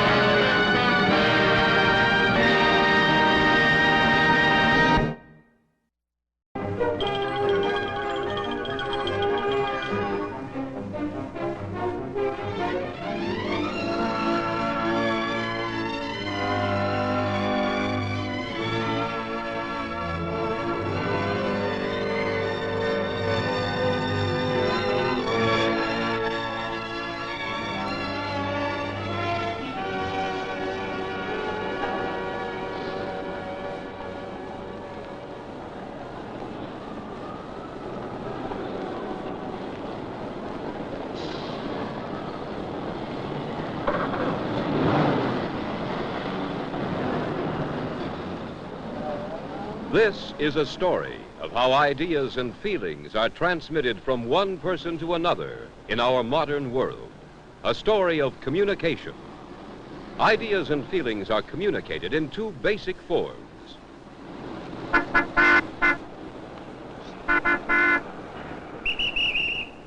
One is through sound. Spoken language is the most common way of communicating through sound. The other basic way ideas are communicated is through sight, by seeing movements such as gestures.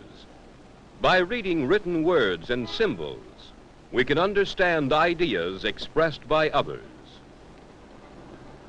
Men have long communicated with each other through sounds and sight. In ancient times, people had language too, but spoken ideas could be sent only as far as the voice would carry.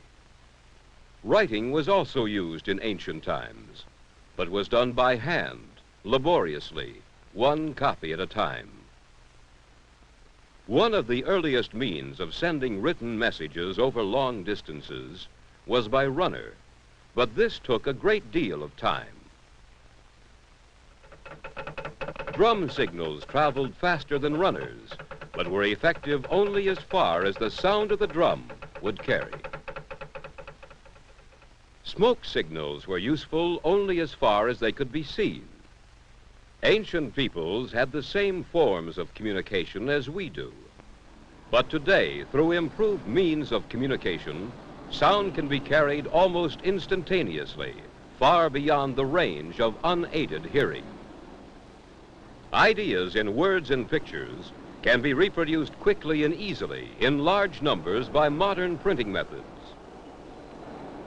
The invention of television has made it possible for us to communicate through a combination of sights and sounds. Modern means of communication have overcome the ancient barriers of time and distance.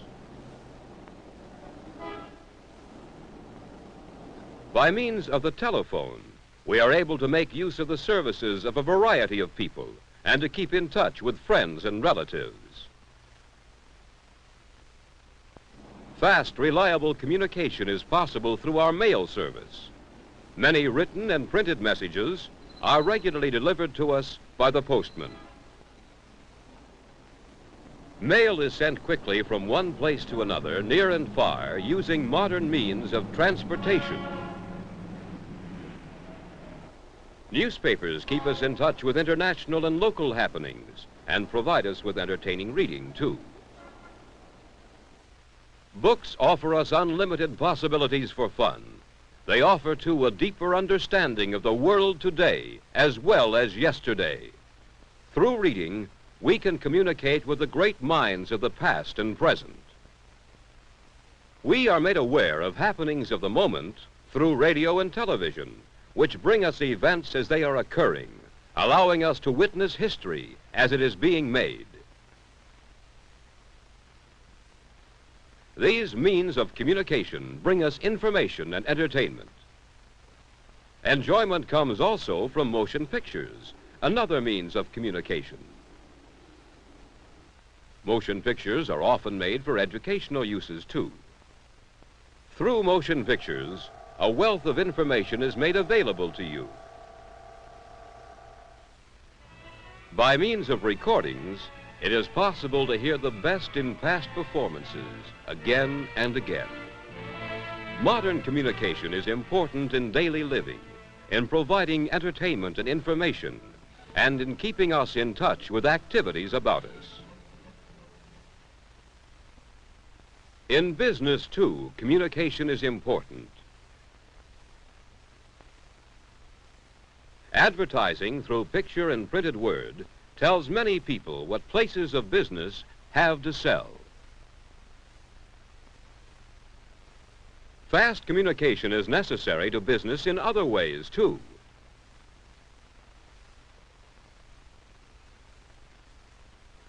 There are letters to be answered, bills to be paid, payments to be received. All this paperwork must be handled by mail or messenger service. When new merchandise must be ordered, the businessman may place his order by mail, Or, if it is needed more quickly, he may send a telegram to a wholesaler in another city.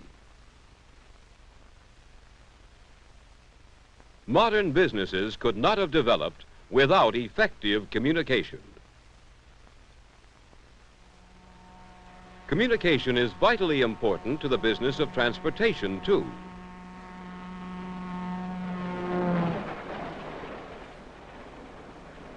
The railroads, for instance, rely on cross-country messages and safety devices that warn motorists of dangers along the highway. With such devices, goods and people can move smoothly and rapidly from one part of the country to another. The safety of ships depends on radio, which brings weather reports and allows contact with other ships and shore stations. Airplanes flying passengers or freight depend on radio contact with the ground to help ensure safe flying conditions and safe landing in good weather or bad. Effective communication is vital to business in transporting people and goods safely from place to place, and in speeding the production and selling of goods. Agencies of local, state, and federal governments need rapid means of communication to operate effectively. By means of radio, local police can be in almost instant contact with each other and with law enforcement agencies in other parts of the country. Help from your local police or fire department is as near as your telephone. Your call brings almost instant response.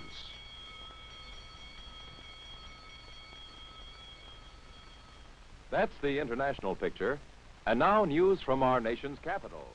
Perhaps communication serves government best by keeping the people of our country informed about national and international issues. For an informed citizen can vote more intelligently than one who is uninformed. The continents of the world are linked together by cables laid on the ocean's floor, which form a communication bond that promotes world trade. Radio signals span the earth, making easy contact among national governments possible. Modern means of communication bring nations closer together for better understanding. Modern communication is constantly being improved. Compare modern printing presses with the hand press of the past.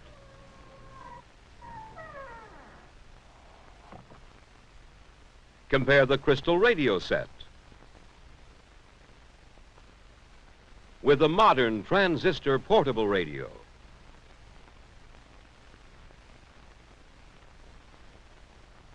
Compare the crank telephone with the automatic dialed telephone systems of today. Modern communication is important in daily life. It keeps us in touch with the world, informing and entertaining us. In the world of commerce, communication brings producer and consumer closer together and helps speed the transaction of business. But above all, good communication is essential to help people exchange ideas and feelings more effectively. This is the important role of communication in our modern world.